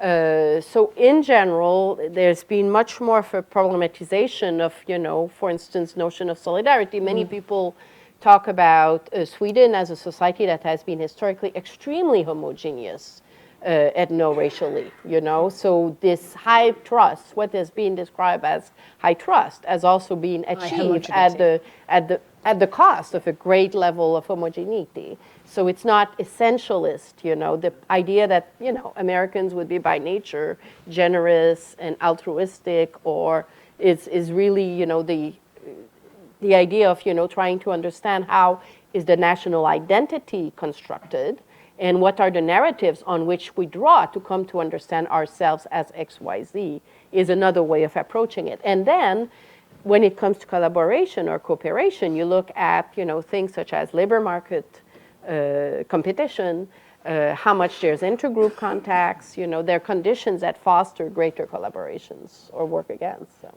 Any other questions from anybody? Gentleman over there. There's a microphone inching its way towards you from the person who's being squashed. Yes, hi. This is Alan Karabak from Argentina. I was wondering whether the hope factor has something to do in this divergence in this struggle between different groups. I keep getting the feeling that more and more we are abandoning the societies are abandoning the possibility that members of the society can improve, their sons will be better off than they are, and whether that is creating a bridge within the individual tribes. And that the meta-morality is a farther goal because we have sort of had a involution in terms of our own societies, our own nations, countries, and we have grown in polarization because of that. And whether the fact that this hope is people become hopeless and therefore you become more polarized. I know I don't know. I think that makes sense to me. I mean, and one of the big debates following the Trump's election is it about economic anxiety or is it about tribalism? I don't see those two things as separable, even though some people have argued, no, you can separate them out and it's one or it's the other. My understanding of how this works in our head is that when we have that sense of insecurity, that sense of I'm not doing as well as my parents and my children will do even worse than I am, we have a tendency to respond to that threat by tightening the group and saying, okay, enough of these outsiders, we have to take care of ourselves now, America first, coal country first, or whatever it is. And so I think that the sense of economic loss and the sense of decline and the real actual decline on the ground. Now, it's not just a sense. It leads some people to who have more tribalist kind of tendencies to begin with. Those become more extreme, whereas other people take it in a more, let's say, Bernie Sanders direction when they think that the system is not working. So I see an interaction between those two things. I think it's consistent with your observations. Michele? Well, if you compare the reaction of African Americans and that of Arab citizens of Israel, Palestinian citizens of Israel, the latter group reacts avoiding conflict because there's no hope. That's what they tell us. They don't expect to be understood. African American, when you ask them to describe their experience, they're very upset that they're being misunderstood. For instance, middle class people who are presumed to be poor, that's extremely annoying. I think the conditions under which the Palestinian citizens of Israel live is such that they do not expect that any transformation is within their hands. They think that it's a matter for the international organizations to find a way out of the situation where they are. Whereas for the American, they constantly refer to the civil rights movement. The fact that the Constitution, the law, enables them to confront, and they know the great deal, and they mobilize the law all the time through their unions, through all kinds of mechanisms. So I think their capacity to confront is unparalleled across the 5 groups, because not only has those laws been passed, but also they are being enacted, and they're regulatory agencies that ensure that corporations, and you can get sued because you're not, you have discriminatory policies. So that's the huge difference. This hope is not springing from nowhere. There are social conditions that feed them. Which are obviously quite difficult in huge global change economically, I think. Gentleman here.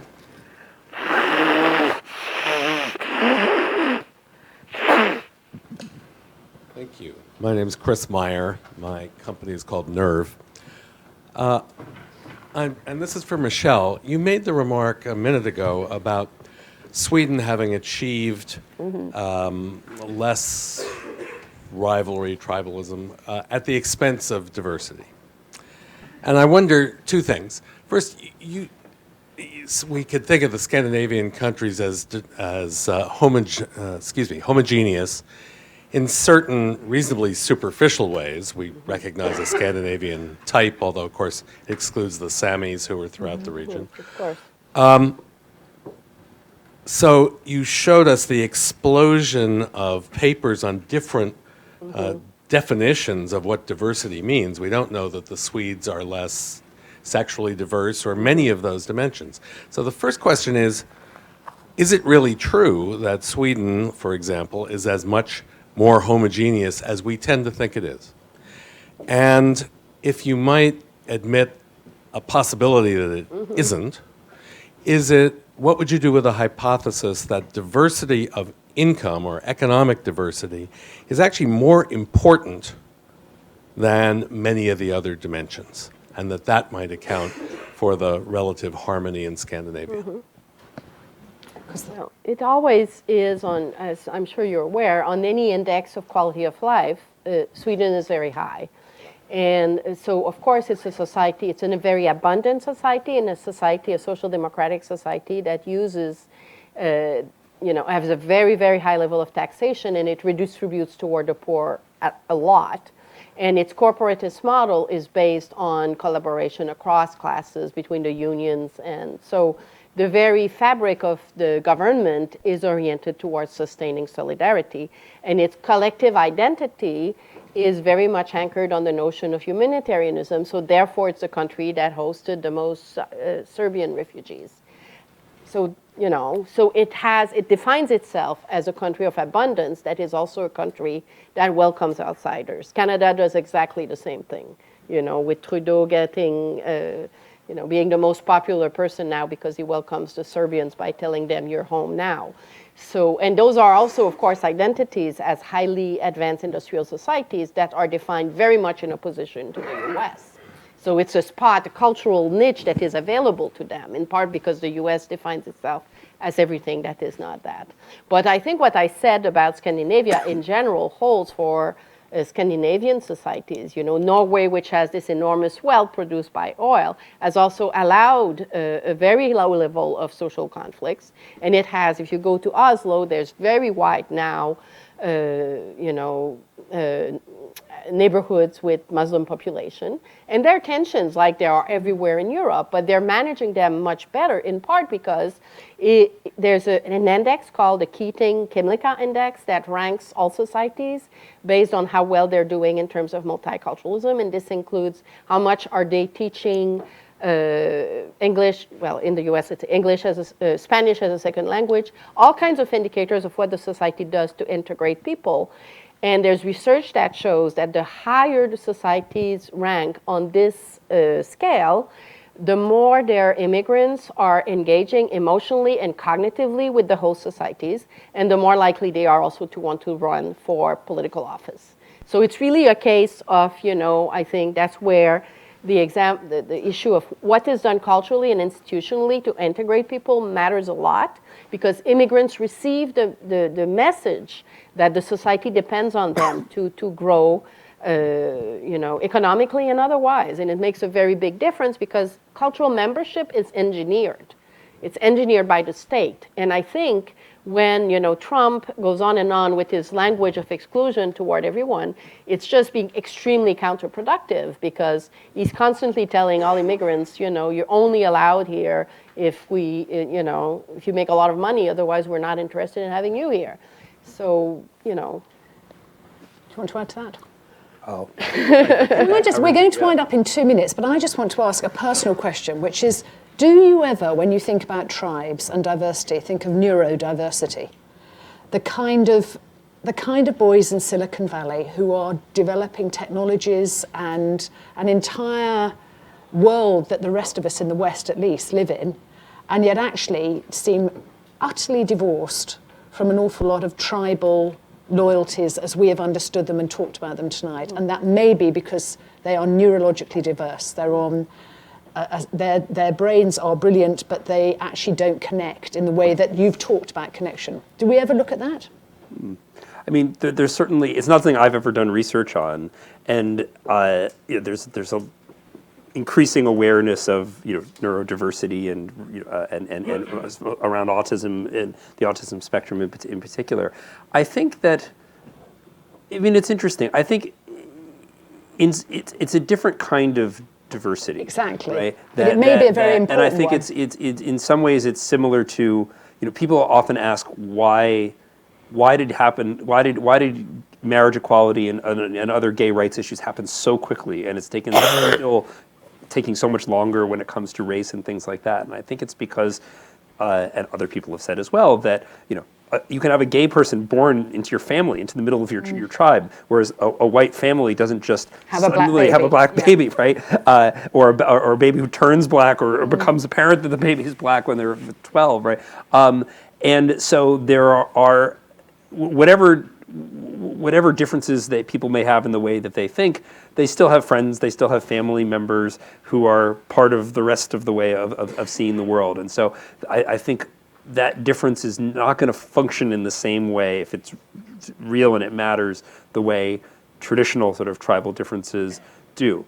But the more that there is a kind of culture that allows for a kind of social detachment, then it can kind of take on a life of its own. But I see very positive things coming out of Silicon Valley as well. I mean, I think it's easy to demonize them as that culture has sort of risen enormously because of just the enormous profits that companies like Google and Facebook. I mean, but I think I have to hand it to them. I think they've done a lot of good. Of course, all technology is double-edged and really morally neutral. It's the social distance, I think, that's interesting. Yeah. And on that perfectly self-indulgent note, I'm going to thank both of you very much. Can we show our appreciation, please? Thank you. And thank you for your patience and your attention. We're now going to have cocktails, which I think are in the next room, through that door or round the corner. And then there'll be dinner back in this room. But thank you very much for your time. See you later. That was brilliant.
So,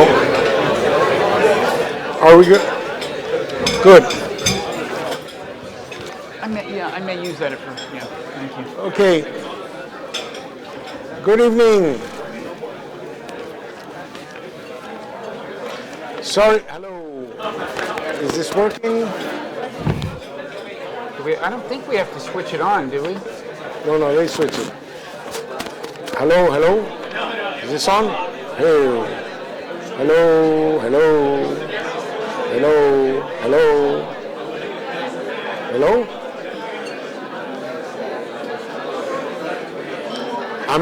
I'm on? Good. Okay. So, hey guys. No such thing as a free dinner. There's homework to be done yet. So excuse me that I'm interrupting your fantastic conversations at the table, but I promise that it's going to be worthwhile. Tonight we have the pleasure of having Robert Wright with us. Robert is a person I know of for over 20 years. When I read The Moral Animal when it came out, it was a fantastic book at the time. It was not only one of the first books on making evolutionary psychology accessible to people, but it's so beautifully written with a chapter on like the science of evolutionary psychology and a chapter on the life of Charles Darwin, which was fantastically well done. Then he wrote this book, Non-Zero, which is sort of like a modest history of the last 15,000 years of human history, based on the basic idea that the arrow of history is the arrow of increased forms of cooperation. And both of these books I cited in my talk because they sort of like influenced the way I think. And as I stumbled into why I was observing countries doing things that would otherwise seem stupid, like restricting themselves from the talent that would make them grow, this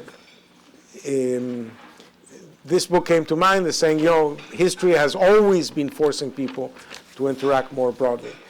Then I read his other book, which is also, I didn't quote, but it's one of my favorites, which is called The Evolution of God, which is this idea that, the world has been expanding forms of cooperation, but you had these established religions, and these established religions were written at some time, and the world was expanding forms of cooperation, but the scriptures were there. So how did religions, in this case the Jewish, the Christian, and the Muslim religion, adapted to that?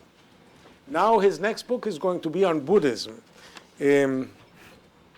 But more importantly, he is the founder of Meaning of Life TV and Blogging Heads TV. And he's a former senior editor at The Atlantic.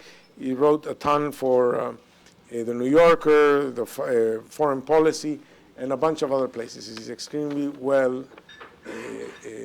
known for all of his, and he writes like the gods. So it's really a pleasure and an honor to have you tonight with us. So why don't you make some first introductions and then I'll quiz you. Okay. Well, thank you very much, Ricardo. Should I stand up or? Sure. Does it? That way you can beat on people. Okay. Well, thank you. Well, it's a pleasure and an honor to be here before such an impressive assemblage of guests, and I really appreciate that very warm introduction.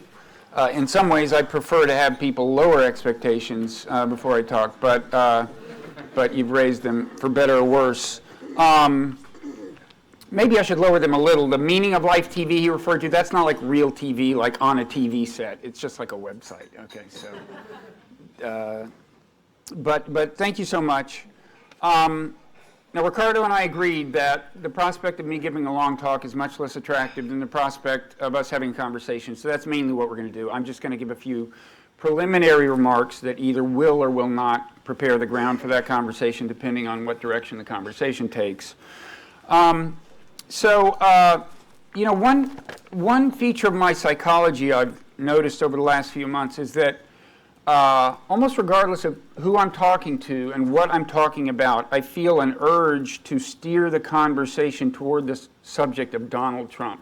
I don't know, he just invites attention. There's something about him. And in fact, on the way from the airport, after a little small talk with the driver, I just blurted out, what do you think of Donald Trump?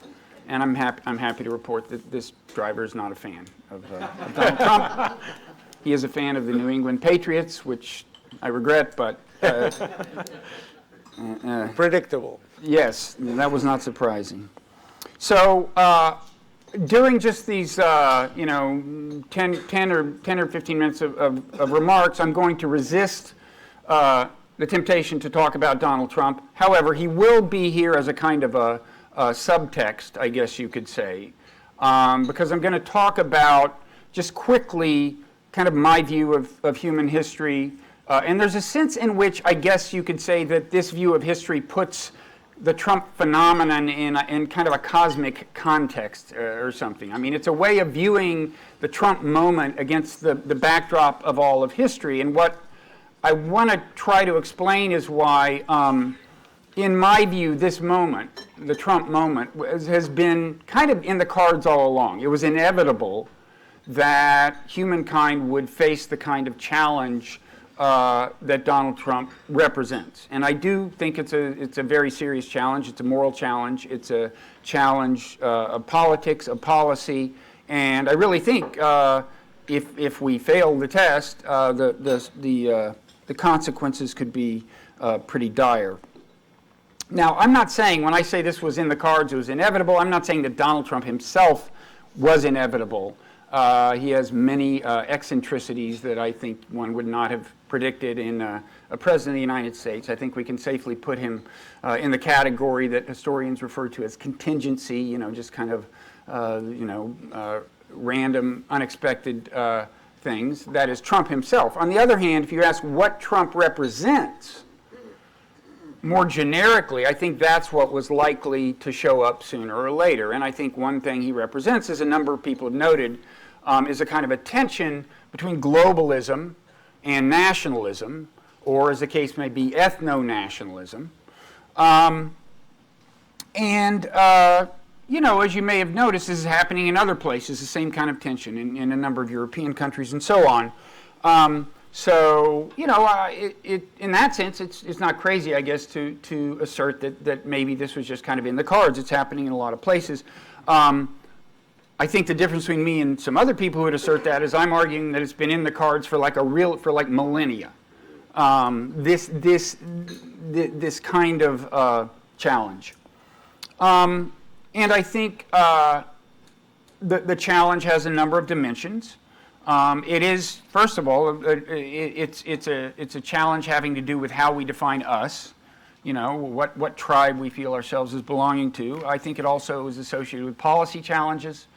Do certain policies belong with national governments, or should they be in the venue of supranational bodies and so on? How should international law constrain national law? I think all of these things are kind of tied up in the Trump moment. So what I'm going to do is just talk a little bit about the view of history in this book, Non-Zero, which I want to thank Ricardo for distributing so widely. This is probably the widest distribution I've ever witnessed personally. I'll just say enough about it so you can decide whether you want to invest the energy in carrying it home with you on the airplane. These, when you're traveling, nothing, every ounce is a burden. So the basic idea behind the book is, first of all, history has a direction. That's not an original observation. I mean, a lot of people have noticed that over the long haul, there has been a growth in the scale and depth of social complexity. So 10,000 years ago, the biggest, most complex society was a hunter-gatherer village, and now here we are on the brink of globalization. Obviously, there's been some kind of tendency at work here. the question is like, what drives it? And I don't really think the forces I identified as driving it were really, those were really original observations of mine. What I tried to do is translate them into the terms of game theory. And normally when I talk about the book, I spend a little time making the distinction between a zero-sum and a non-zero-sum game. I probably don't, in this particular room full of people, that's probably for a lot of people a refresher course. There's a lot of economists and so on here. But just very quickly, so a zero-sum game is a game where the fortunes of the players are exactly inversely correlated. So if you're playing tennis with someone, every point is good for one, bad for the other. So that's a zero-sum game. The points always add up. The points of the two players always add up to the scores of the two players on each point add up to 0. On the other hand, if you're playing doubles, the person on the same side of the net as you have a highly non-zero-sum relationship with, because each point will either be win-win, that's not 0, or lose-lose, that's not 0 either, that's a negative outcome. So a non-zero-sum game can be played to a positive or negative outcome. Of course, many examples in economics of non-zero-sum interactions. You know, if you buy something from a merchant, you're happy with the deal, the merchant is happy with the deal, you both feel you came out ahead, and so on. And if you ask, like, what holds societies together, I think the answer is non-zero-sum dynamics. If you ask an anthropologist, well, why, let's look at a hunter-gatherer village. Why are these people even living together? They could just live, you know, just individual families or individual people. They don't have to live together. Why are they living together? An anthropologist will list things like, well, you know, if you want to fend off predatory animals or predatory people, you're better off being in a group. Sometimes you need to unite with other people to go hunting for big game. Sometimes, you know, you can do deals. So like if they are in a time of scarcity, you give them food today, and then tomorrow maybe you'll need some help. They'll give you food. All these are non-zero-sum games. So from the beginning of the story I'm talking about, the sinews that hold society together were kind of non-zero-sum dynamics. And the basic argument in my book is simple, maybe too simple. Some would say too simple, but anyway, it's fairly simple. The basic idea is that, you know, since 10,000 years ago or 12,000, when the most complex society was a hunter-gatherer society, new technologies have come along that have either facilitated or otherwise encouraged the playing of non-zero-sum games among more people over greater expanses, and as a consequence, social structure has adapted to take advantage of those opportunities. Okay. Now, there's an example that kind of like a real-time example, just to give you a sense for the way this can work. There's a Native American tribe, or was, I don't know what the current status is, but in the 19th century, the Shoshone out west, and they were noted for their lack of social structure. The American writer Mark Twain wrote about them. They are, quote, the wretchedest type of mankind I have ever seen. They have no villages and no gathering together into strictly defined tribal communities. But actually, if you watch them year-round, it's true that they spent much of the year just living as kind of independent families, but when rabbits were plentiful, they would deploy a technology called like a rabbit hunting net, and when that happened, they would all come together and there would be this division of labor. So there were people who had made the net, there were people who would man the net, there were people who would drive the rabbits into the net, there were people who would beat the rabbits to death, sadly, from the point of view of the rabbits. So if you take the rabbits into account, this was not a non-zero-sum game, but among the Shoshone it was. And so this is just an example of how when there is a technology that facilitates cooperation that can increase the kind of per capita output, or the per capita welfare, the perceived per capita welfare, people tend to figure out a way to take advantage of the technology, and people like inventing those kinds of technologies. They get rewarded for it.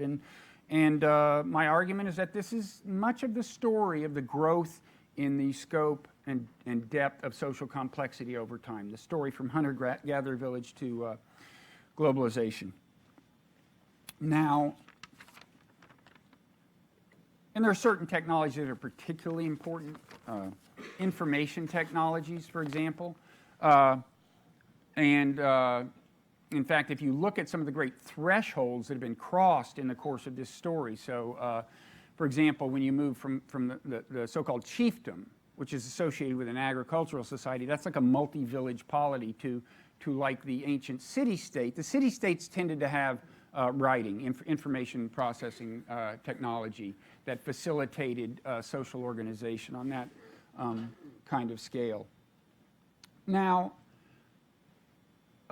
my book has been depicted as, in some ways, more upbeat and optimistic than I felt that it actually was at the time.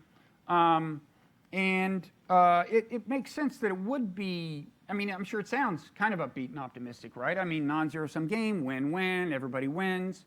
And in fact, there's a Spanish edition of it, and the Spanish publisher gave it the title, Nadie pierde, which, correct me if I'm wrong, means nobody loses, right?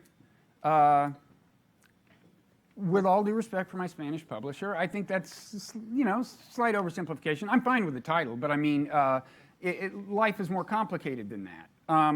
And I just want to emphasize a couple of reasons that the story of history is not just a march of wonderful things for everyone, as some of you may have noticed. One of these is that, well, actually, Ricardo mentioned this episode from the Bible in which the Israelites actually very self-consciously decided, according to the story, to move from a kind of loose confederacy of tribes to a kind of a state-level social organization where they would have a king. They actually discussed it, and like you realize there will be taxes and stuff. They decided, well, we've got to do it. And as you noted, they did it in order to better fight the Philistines. Well, one thing the Philistines had, which was kind of novel at the time, was iron weapons. So in this case, you see a technology, an actual weapons technology, encouraging what I would call more non-zero-sumness internally among the Israelites, a more tightly integrated cooperation among the Israelites. But of course, it did this via war and via violence. And this is one thing that's been characteristic of history, is that often what gives rise to kind of internal non-zero-sumness, cohesive cooperation, is external conflict, whether war or just some perceived conflict, competition of another kind. The other reason that thinking of this as win-win is too simple is just that to say that an outcome is non-zero-sum says nothing about the equity of distribution, okay? So if a society comes together and forms like a state-level society, and it's per capita, I mean, let's say like agriculture happens, and this happened. Agriculture happens, and so you move from kind of hunter-gatherer village to these chiefdoms, and you get more output per capita. But if the output is monopolized by the ruling class, then that's not really win-win. I mean, it may be that the peasants are no better off than they were. So, but still technically that's a positive sum outcome technically, even though there is what you might call exploitation involved. Okay, so anyway, that's the basic argument with those kinds of caveats, is that technological evolution has in various ways abetted this growth in the scope of social complexity. We've crossed distinct thresholds in the process, chiefdom, ancient city-state, and so on, and including the coalescence of the nation-state, which you showed us with those great maps, how language, among other things, was consolidated in the course of the creation of the nation-state. And now here we are, I would say, on the brink of forming a cohesive global society, but certainly not there yet. And this is what I mean when I say, in a way, the Trump moment was inevitable. I think it was inevitable that we would get to this point where we were at least flirting with global social organization, and it was inevitable that there would be tensions involved in that. that the existing units of political organization, which I don't think have to go away at all. I'm not imagining being replaced by a world government or anything. At the same time, I think it was kind of inevitable that as nations came to recognize the non-zero sumness among them of economic kinds and other kinds, this would exert tensions of various kinds, including on the pre-existing loyalties of people to the nation. Now, just a couple of things in closing. In my own view, I said I think we have a moral challenge, a political challenge. I think the political challenge is that if we do not move toward global governance and the nourishing of international law and the respect for international law, I think the alternative is actually very grim. And of course, Trump, at least to hear his campaign talk, tends to be against these kinds of things, right? Global governance, international law. Or at least the strict adherence to it. And the reason I think that we have to move in this direction is because of all the non-zero-sum games that are being played among people in different parts of the world. So, for example, climate change hurts people in different parts of the world. It's in their interest to cooperate, to do something about it. That cooperation will, in some sense, in my view, be a kind of a global governance, or be a manifestation of global governance in some sense. Of course, disease spreads around the world, so you need things in the realm of health. The economies are intertwined so much that their fates tend to be correlated. And I would call something even as kind of loose as central banks coming together in a time of crisis to coordinate monetary policy. I would call that a loose form of global governance. I think in the realm of weapons of mass destruction, when you look at what's possibly coming in the realm of biological weapons, it's actually it's absolutely urgent that we get serious about weapons control and so on. And all of these, another way of putting all of this is that the fates of the world's people are more and more correlated. And that is the definition of being in a non-zero-sum situation. As I said, I think it's kind of inevitable we would get here. I don't think it's inevitable that we will prevail, because for one thing, one of the main drivers of successful adaptation to changing technology has actually been competition among nations, as I said. That's been a source of internal cohesion in national societies, and also in multinational societies, like during the Cold War, the Warsaw Pact, the Western powers. There was a sense of cohesion that was strengthened by the perception of competition. And of course, once you get to the global level, that's not available. I mean, unless we get invaded by another planet or something. So I would say the good news is that historically, in the long run, I think this expanded web of non-zero-sumness, this expanded kind of web of like correlation among fortunes, has led to a kind of moral progress, so that there's been an expansion of what's defined as the community of us. You mentioned that great book by Benedict Anderson, Imagined Communities. It is an amazing fact that people, a whole nation the size of the United States, I mean, people kind of like imagine themselves in some sense being the kin of everyone in this nation. That's an amazing adaptation.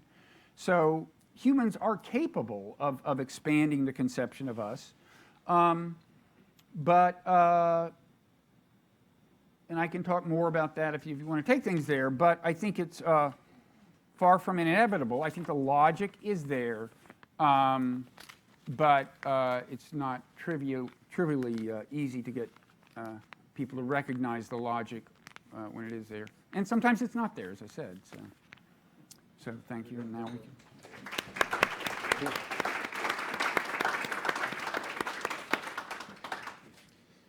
So let me ask you a few questions before we open it up to the group. And let me make some connections between your books. Because, we were hunter-gatherer societies collaborating, in small groups for a very, very long time, but collaborating more than any other primate. And last year we had here Joe Henrich explaining how the subtle differences between other primates and us allowed us to have this scope of cooperation. And in your book on the moral animal, you go through this sort of like the impact of that on our current psychology. That is, we evolved into moral animals. So my first question would be to ask you for a connection between, yes, there's all these zero-sumness. Now, I can imagine this as people sort of like calculating it, saying, this is in my own interest, or people kind of feeling it. Right. And kind of like rooting for the German team, even though there are a bunch of, Bavarians and Swabians that are not really Prussians, and some of them are not even very Germanic.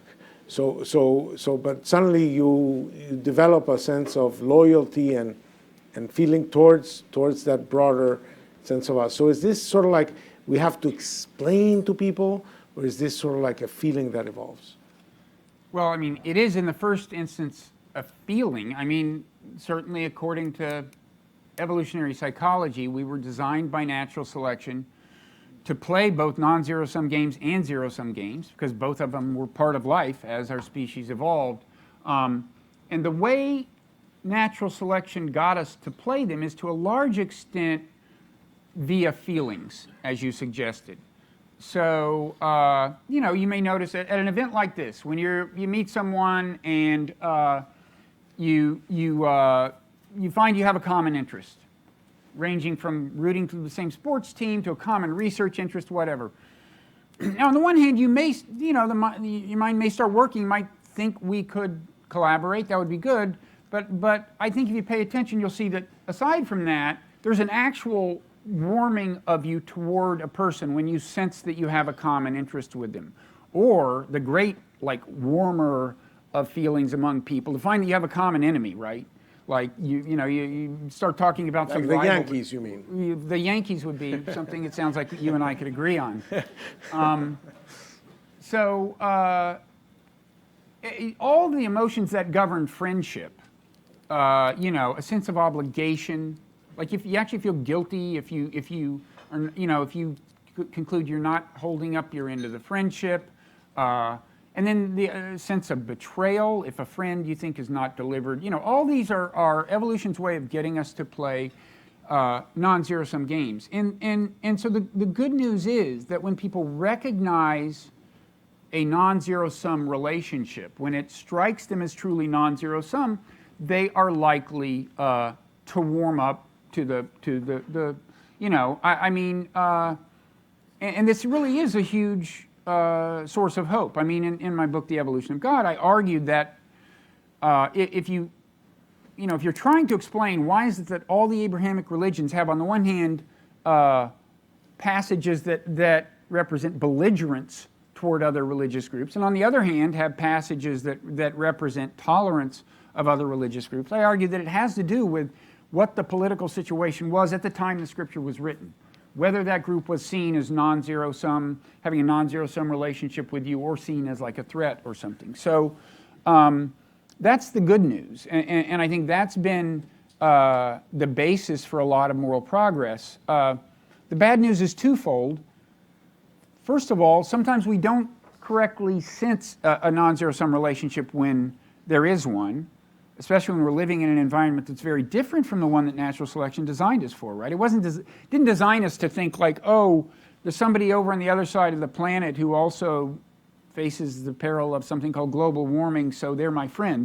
That doesn't work as easily as saying, oh, me and this person are threatened by the same guy or something. So there's that. And then the other thing is just that it isn't all non-zero-sumness. So, and I think to some extent, my view of Trump is, of course, he is trying to some extent, mislead people and convince them that these various groups are threatening to them when they are not. Certainly when not everyone in the group is threatening. On the other hand, there are real zero-sum dynamics. There are at least some workers whose jobs are probably threatened in the short run by some immigrant or by someone overseas who benefits from American trade. Now, so I mean, some of you have probably seen this graph, right? That over the in recent decades, if you look globally, there's been this great growth in the middle class. People have moved from poverty into the middle class. That's the story globally. If you look at the story of America, that's not what's happened. You know, there's been the stagnation in the middle, and these two facts are to some extent related. I don't think Trump supporters are crazy to imagine all of this. So I think, you know, what you have to do is take a look at who is not winning and try to do something about it. We could get into that. I have my ideas about policy, but I think there's basically two kinds of big problems here. One is the failure to see the many non-zero-sum dynamics that do exist among people, especially when there are politicians who want to keep us from seeing them. And then the second problem is that in the real world, there will be losers, especially in a time of transition, and it's best to address that problem. Very good. Your book on the evolution of God is maybe, I mean, there's some sense in which what we're suffering now between a more inclusive sense of us and a deeper, narrower, but more intense sense of us has been with us forever, right? That every time we could have cooperated with a little bit of a broader group, but then, you know, they don't speak exactly like us, they don't look exactly like us, they don't share exactly our beliefs, but there's this positive sum game that we could be playing, and so, yeah, they're not like us, but kind of like it's okay, right? And so that tension has been there for a long time. And in one of the areas where people have had to adapt is say, an institutionalized religion, right? So you know, plus they're screwed because, you know, there's scripture and it's written, right? And it says, right? But you know, so my question to you is, okay, so there's scripture, there's this expanding sense of us. How did societies or how these organizations reinvent themselves, reinterpret, so as to allow for this expanding sense of us? Because it seems to me that in some sense that's the predicament we're in, that we understand our national identities, we understand us and them, but now there's like a broader sense, and we're struggling to adapt, to exploit these positive sum games, but we're trapped by some inheritance. So how did, for example, and in particular, if you can mention, you know, the book covers both the Jewish religion, which is a long history of 3,000 years, and then the Christian religion, which is shorter, and then the Muslim religion. But I was wondering, even within the Muslim world, where, you know, there's like a fundamental fight between Shias and Sunnis in across states and so on, that how did these religions cope in the past with this expanding sense of us? Yeah.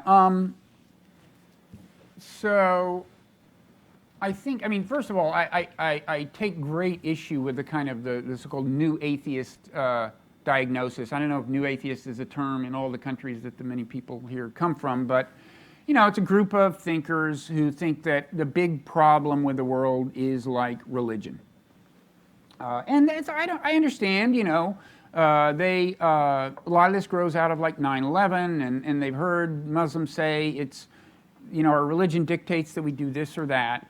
And what I would say is that history shows there to be a huge amount of malleability here within all three Abrahamic religions. I mean, you ask, like, you know, you mentioned, well, Scripture says this. Well, fortunately, in all these cases, Scripture says a lot of things.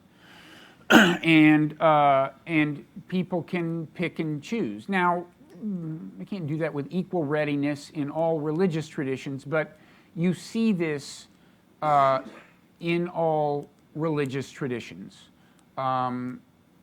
So, I mean, just to look at the doctrine of jihad, and it is a legal doctrine. I mean, it's not a legal doctrine in the Quran. The word appears in the Quran, but there was no legal doctrine of jihad back while Muhammad was alive. There did evolve a doctrine of jihad about, governing what constitutes a holy war and when you should fight a holy war.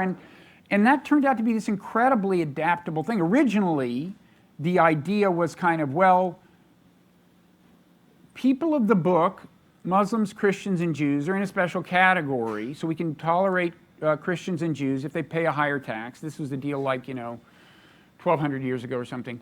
But as you look, as the empire expanded and wound up having to deal with Zoroastrians and even out-and-out polytheists, the doctrine adapted so that they didn't actually have to slaughter these people. It's just, that's the way these things work. And moreover, as of 50 years ago, nobody was talking about jihad. And in fact, this fundamentalist who kind of inspired, I guess, Osama bin Laden, his name was, Qutb, he was an Egyptian.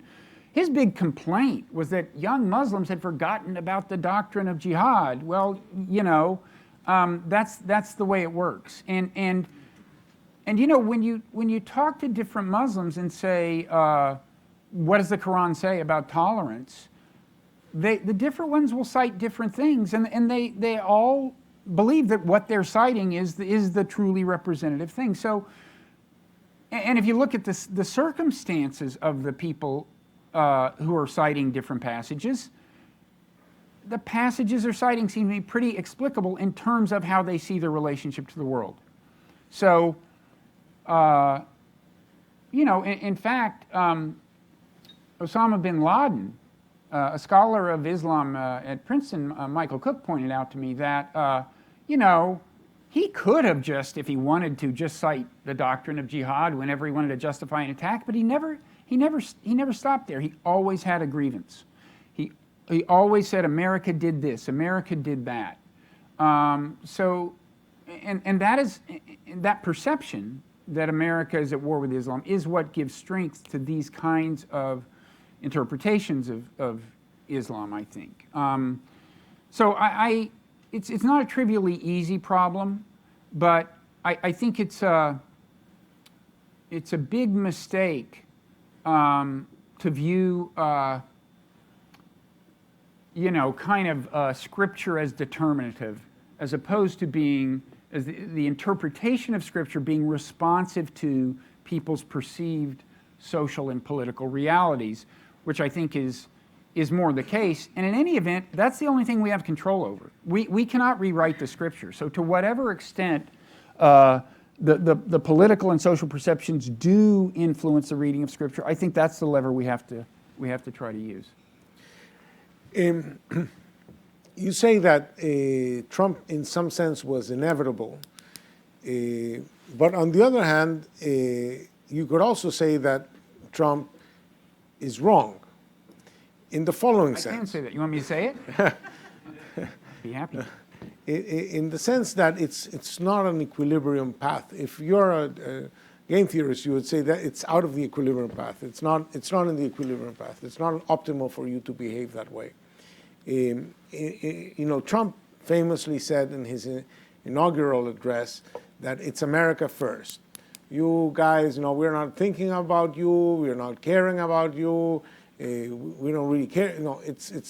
We'll be caring about us, right?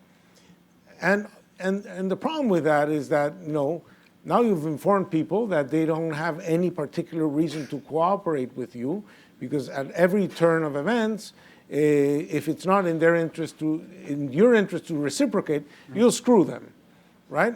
And then there's less cooperation for you, and then you're worse off. That is, there's this concept that our colleague Joe Nye coined about soft power, and that it's a little bit about that I do something for you, or I do something that is generally good beyond my own narrow feelings, and because of that, you are going to reciprocate, and that to me is going to be an asset. So in some sense, that aspect of sort of like that, to put it in a certain terminology, modern terminology, that Bannon aspect of Trump, of radical American firstism, is just dumb. It's just a losing strategy. It just weakens you. It's just, okay, so there were all these people in Asia that wanted to ally with you so as to have some counterbalance with China, and you said, screw them. Okay, now what happens? So you want to compete with China, and you have all these relations with Mexico, and you say, Mexico, screw you. And then the next day you want the world to say you violated sort of like the formalities of the law by attacking Syria, and you want the world to say, no, that's okay because they violate. So it is a non-zero sum game, and you're playing it as if it was zero sum game. So in some sense, if he's smart, he'll abandon that strategy because it's not a winning strategy because the world is mostly non-zero. Yeah, I mean, I think that's a key point. I mean, the debate about America First, the reaction to this America First stuff, a lot of it has been moral outrage, like how dare you not care about the other people in the world. As a moral matter, I agree with that. It would be nice if he just cared about the other people in the world, but leave that aside. If he just pursued an intelligent America First strategy, that would transform his ideology, right? I mean, if you just perceived the various senses in which America, the various non-zero sum games that America is playing, then you would understand, I think, the importance of, for example, respecting international law, understanding how if you, I don't want to get too political here, but, for example, if you invade Iraq in what is a plain violation of international law because the Security Council didn't authorize it, in the long run, this kind of stuff comes back to haunt you. Even, I mean, everything you said is basically true. And then there are even, I think, kind of more novel, subtle forms of non-zero sumness out there that he's not picking up on, that a lot of people have by now. But I think a lot of people understand now that the way that kind of chaos and alienation and discontent abroad can come back to haunt America via terrorism. I mean, I think one of the kind of technologically created phenomena of our age is what I call the growing lethality of hatred. It's just grassroots hatred anywhere in the world. It's easier to organize it, to organize people distributed around the world who share a common hatred, and to combine, to deploy lethal force. And if we don't, control weapons of mass destruction, most notably the biological weapons that are on the way, that could become truly catastrophic. And what you understand that hatred is like your enemy, is like grassroots hatred, just generically, is like an enemy of America. Well, that changes the way you do things. It changes the way you calculate, how many drone strikes to do and all kinds of things. But the main point, which I think is not been sufficiently made, is that, okay, you want to call it America First? Just do a smart job of it. Okay. Well, let's open up to the audience. Yes, present.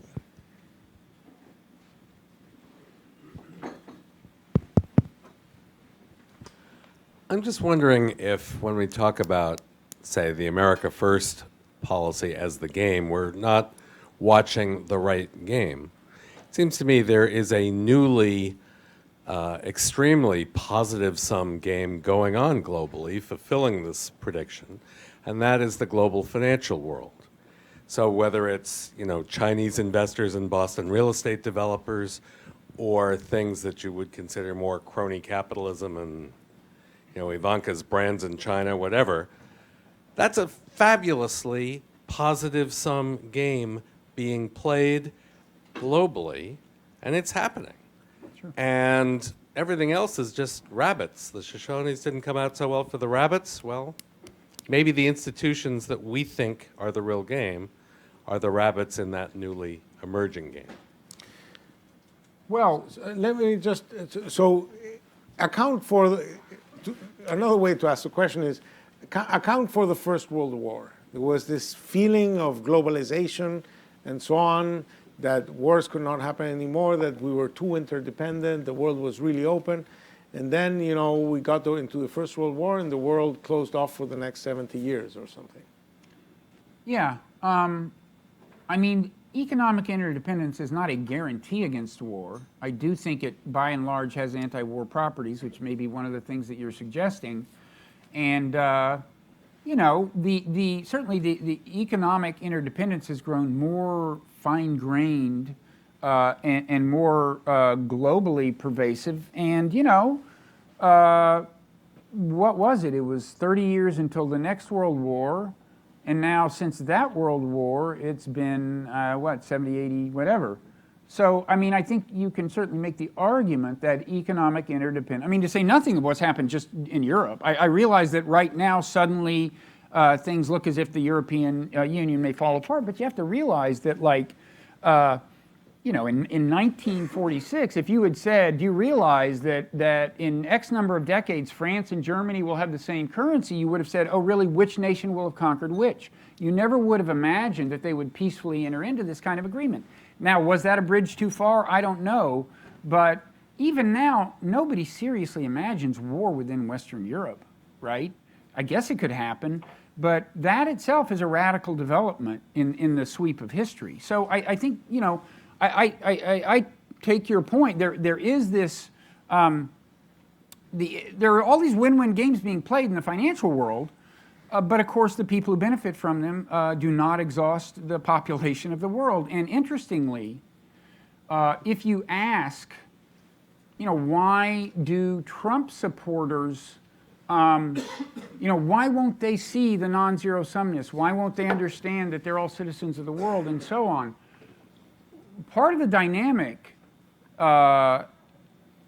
is their perception that elites, elite Americans feel more bonded to elites in other countries than to Middle America.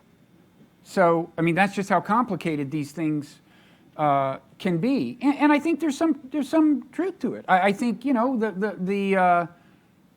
these Trump voters in Middle America have been basically ignored by both parties. So yeah, that you know, I think elite level global bonding is a great thing because elites are usually involved in starting wars, and if they don't feel like it, that's a good thing. But I think for the purposes of stability and everything else, we have to take account of who's not winning. Now, just a quick ideological advertisement. If I had my way about how you address some of these grievances, I would take advantage of international trade agreements, use those as a forum for addressing labor and environmental issues in a more thoroughgoing way than they've been used. Because then these people, the Trump voters, you can point to a trade agreement like NAFTA and say, you know, if there's really something meaningful in it, like if it compels other nations to permit unions to organize, or if it does something super radical like get people to agree to a minimum wage, if you have something like that, then you can take Trump voters and show them that in that sense international trade is working on their behalf. That stuff sounds radical, but it's starting to look as if we may need to think about some relatively radical policy solutions if we want to keep the whole world on board. Alan?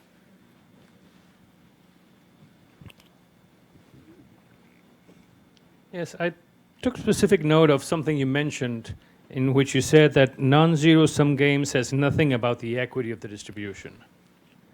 And it seems to me that maybe what is underlying the tensions existing in our different societies is that we are focusing on zero-sum games in absolute terms and not in relative terms. And that the distribution, equity gap, the distribution gap in our countries that has increased is been trying to be, quote unquote, sold off in terms of we all are better off. But how can you ask me to feel about us when clearly you are not as I am, and we are increasing this gap? Right. That's a good point. I mean, here you get back to evolutionary psychology, and according to evolutionary psychology, natural selection designed people to be very attentive to relative status.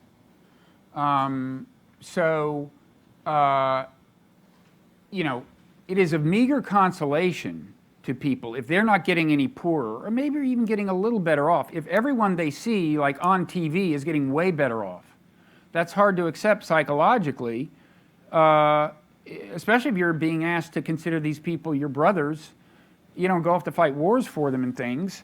You pointed to part of an important part of human psychology. We evaluate our situation in relative terms. RB.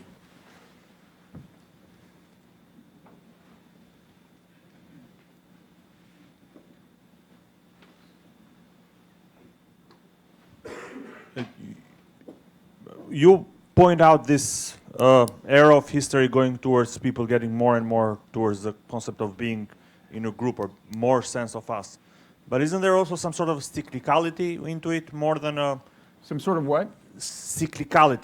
Oh, okay. More than something that it's a continuous line, because obviously from the maps that Ricardo showed us before, when you had Europe in small pieces, but if you go a little bit back, you had pretty big organizations in history, empires, and so isn't there a sense where people sometimes get together in big groups and create a big sense of us, then for some reason they split up, start fighting among each other, they feel very bad about it, and then try to regroup in bigger groups, in iteration maybe bigger, but still there's a cyclicality into this?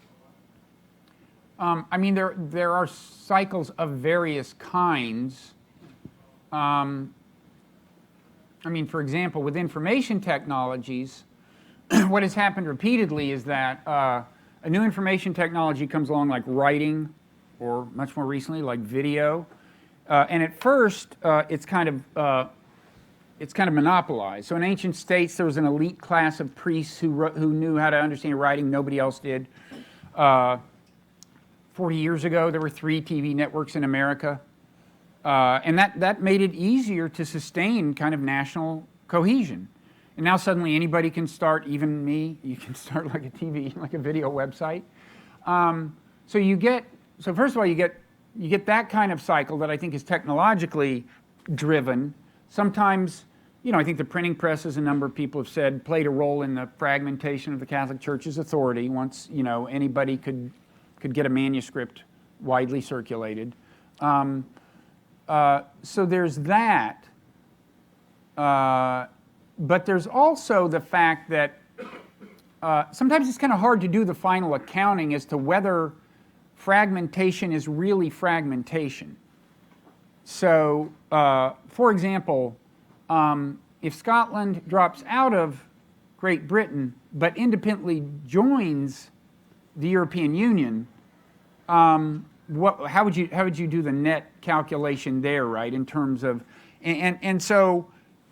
and I'd say a similar kind of thing happened with the nation state in the long run. I mean, that was at once consolidation of the units that were on your maps, but it was also, it represented, some authority was taken from things like the Christian church. So it's, I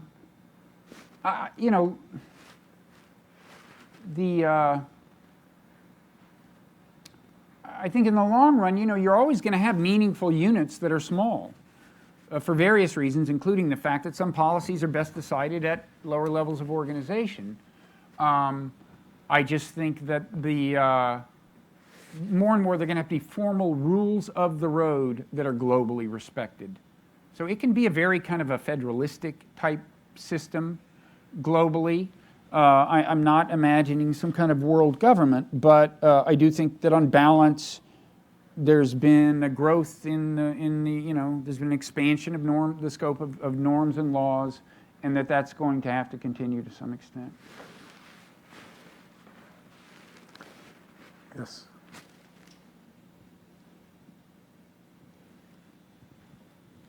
Hi, great panel, by the way, and thank you. So, as you said, we like to invent the enemy, like Amartya Sen said as well. We like to create this sense of us versus them. That's been the whole theme of the whole discussion. So how can we cohese without a common enemy, as we had in World War II, as we had in all these times in which after we got a lot of economic expansion and prosperity? And how can we make this meta-morality, which is boring and not sentimentally adhesive, in a global cooperation thing? You know, how can we create this meta-morality which is empathetic? And as a side note, would we biologically adapt to this meta-morality in the end? Will these people that abide to instantaneous feelings be separated from those who actually separate themselves from their immediate feelings and actions to create their morality? Well, I mean, the first thing you said is, I think, you know, part of the big challenge, which is that you know, the planet, again, it doesn't have you know, a planet that will invade it, or even a planet to compete with economically. So the kind of the most visceral source of social cohesion is not there for us. There are, though, plenty of non-zero-sum games to point to if you can get people's attention. But I do think I mean, this is why I'm not necessarily optimistic. I mean, I just think it's a huge challenge. I almost think we're going to have to move to a new level of moral development or something. And I think, and I'd say two things about that. One is that you mentioned empathy. And I think the chances, you know, my friend Paul Bloom has written a book called Against Empathy, which is about kind of the downside of empathy. And actually, some people would say that the Syria strike was a perfect example. Somebody shows Trump some pictures of suffering babies, and so he launches missiles. I personally doubt that that's actually what happened. I suspect there was more political calculation involved. But in any event, empathy, empathy of that kind can have its downside. But B, it's going to be very hard to, it's just, as a matter of like human nature and the limits of human nature, it's going to be hard to get people to feel about everyone in the world the way they feel about their kin, and empathize in that sense. On the other hand, there is what psychologists call cognitive empathy, which is just a matter of perspective taking, just understanding the way things look to another player. And I personally think that that alone, if we could get better at that, with all players in the world, Vladimir Putin, whoever, just understand how things look to them, what political constraints are operating on them, you know, what are their goals. I think if we could get better at cognitive empathy, and especially if our leaders could, that would make a huge difference, because that can just really help in the solution of non-zero-sum problems. The other kind of positive trend, I think, is that we're becoming more and more aware of kind of the cognitive biases that afflict us. And some of them are you know, kind of, I think, are less momentous than others. So the kind of economic ones, like the fact that these little quirks like, you know, I will drive across town to save $50 on a TV set, but not to save $50 on a new car. Like, that's irrational, right? But that's the way people are. That's a cognitive bias that that's gotten attention that I don't think is as momentous as cognitive biases that influence the way we judge people, the way we attribute blame to other people, and the way we decide who is us and who is them. And I'm kind of hopeful that that this second set of, you know, cognitive biases kind of in the moral realm. I think if we were all more aware of how we are reacting emotionally to the news and to politicians, and more aware that those emotions are not always to be trusted, that would go a long way. It wouldn't fill us with kind of emotional empathy, but it would still be progress and would facilitate this thing called cognitive empathy, just looking at people in a sober way without saying, oh, that's my friend, that's my enemy, just trying to understand them. I think that would be real progress. And Ricardo mentioned I've got a book on Buddhism coming out in the summer, and one thing that interests me about certain kinds of meditation especially is I think that they're good exercises in that they facilitate awareness of the way our feelings kind of pull and push us around and facilitate approaching other people in life in general with more equilibrium and more sober judgment. Let me bring this meeting to a close, maybe with a positive spin on it. I think human history is so rich and so full of examples. Arby was asking about the ebb and flow of things, but Albania.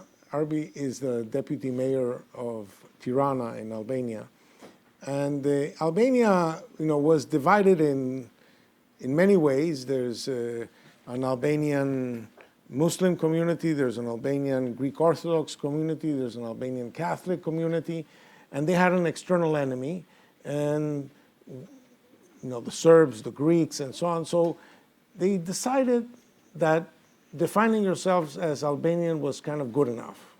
And so religious tolerance became a necessary element of the Albanian identity. Now, Albanians, and of all political parties, feel European and want to be European. So, Brexit, Schmexit, if there's a way into the EU, they would want in because they kind of feel that they belong to this bigger whole.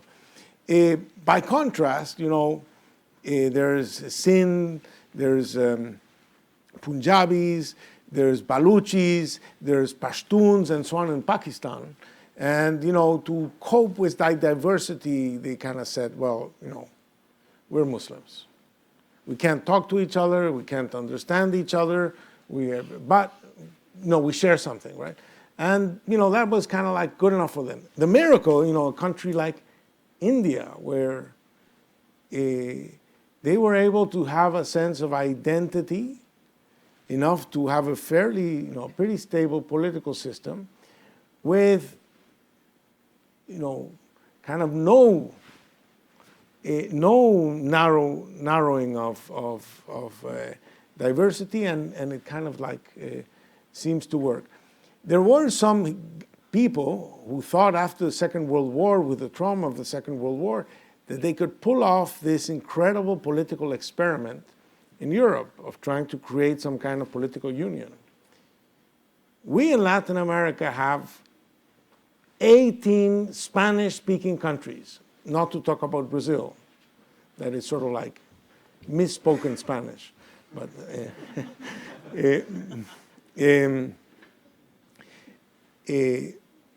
and we have trouble, defining, when we split up, like Venezuela was part of something called La Gran Colombia, that included Colombia, what is today Colombia, Venezuela, Ecuador, and Panama. But we sort of like, there were no economies of scale, there were no non-zero thing to hold it together, so we split up. Central America was started together and split up. So, but there hasn't been the same amount of political imagination, political enterprise to bring something, as opposed to EU meetings. In a meeting of, say, the Latin American Union, we would not need translators. But so the degree in which humans have been able to cope with heterogeneity is enormously heterogeneous. The degree to which people have been able to advance agendas that force people to reconceive their sense of us. I mean, Bismarck, these Germans couldn't talk to each other. Now we call them Germans. They didn't call themselves Germans at the time. The extent to which these things can be done is, the history is full of them. And as your book shows, even when Scripture says the wrong thing, we are able to reimagine its meaning in a positive way. Well, guys, the fact that we took longer than we should have doesn't mean that you have any credit for tomorrow morning. So tomorrow morning we start on time with two really interesting presentations about our research agenda here at the center, and then we'll move on to talk to the visiting authorities of the different countries that are going to tell us what they've been doing. So see you tomorrow morning, and have a good, tight, and short sleep.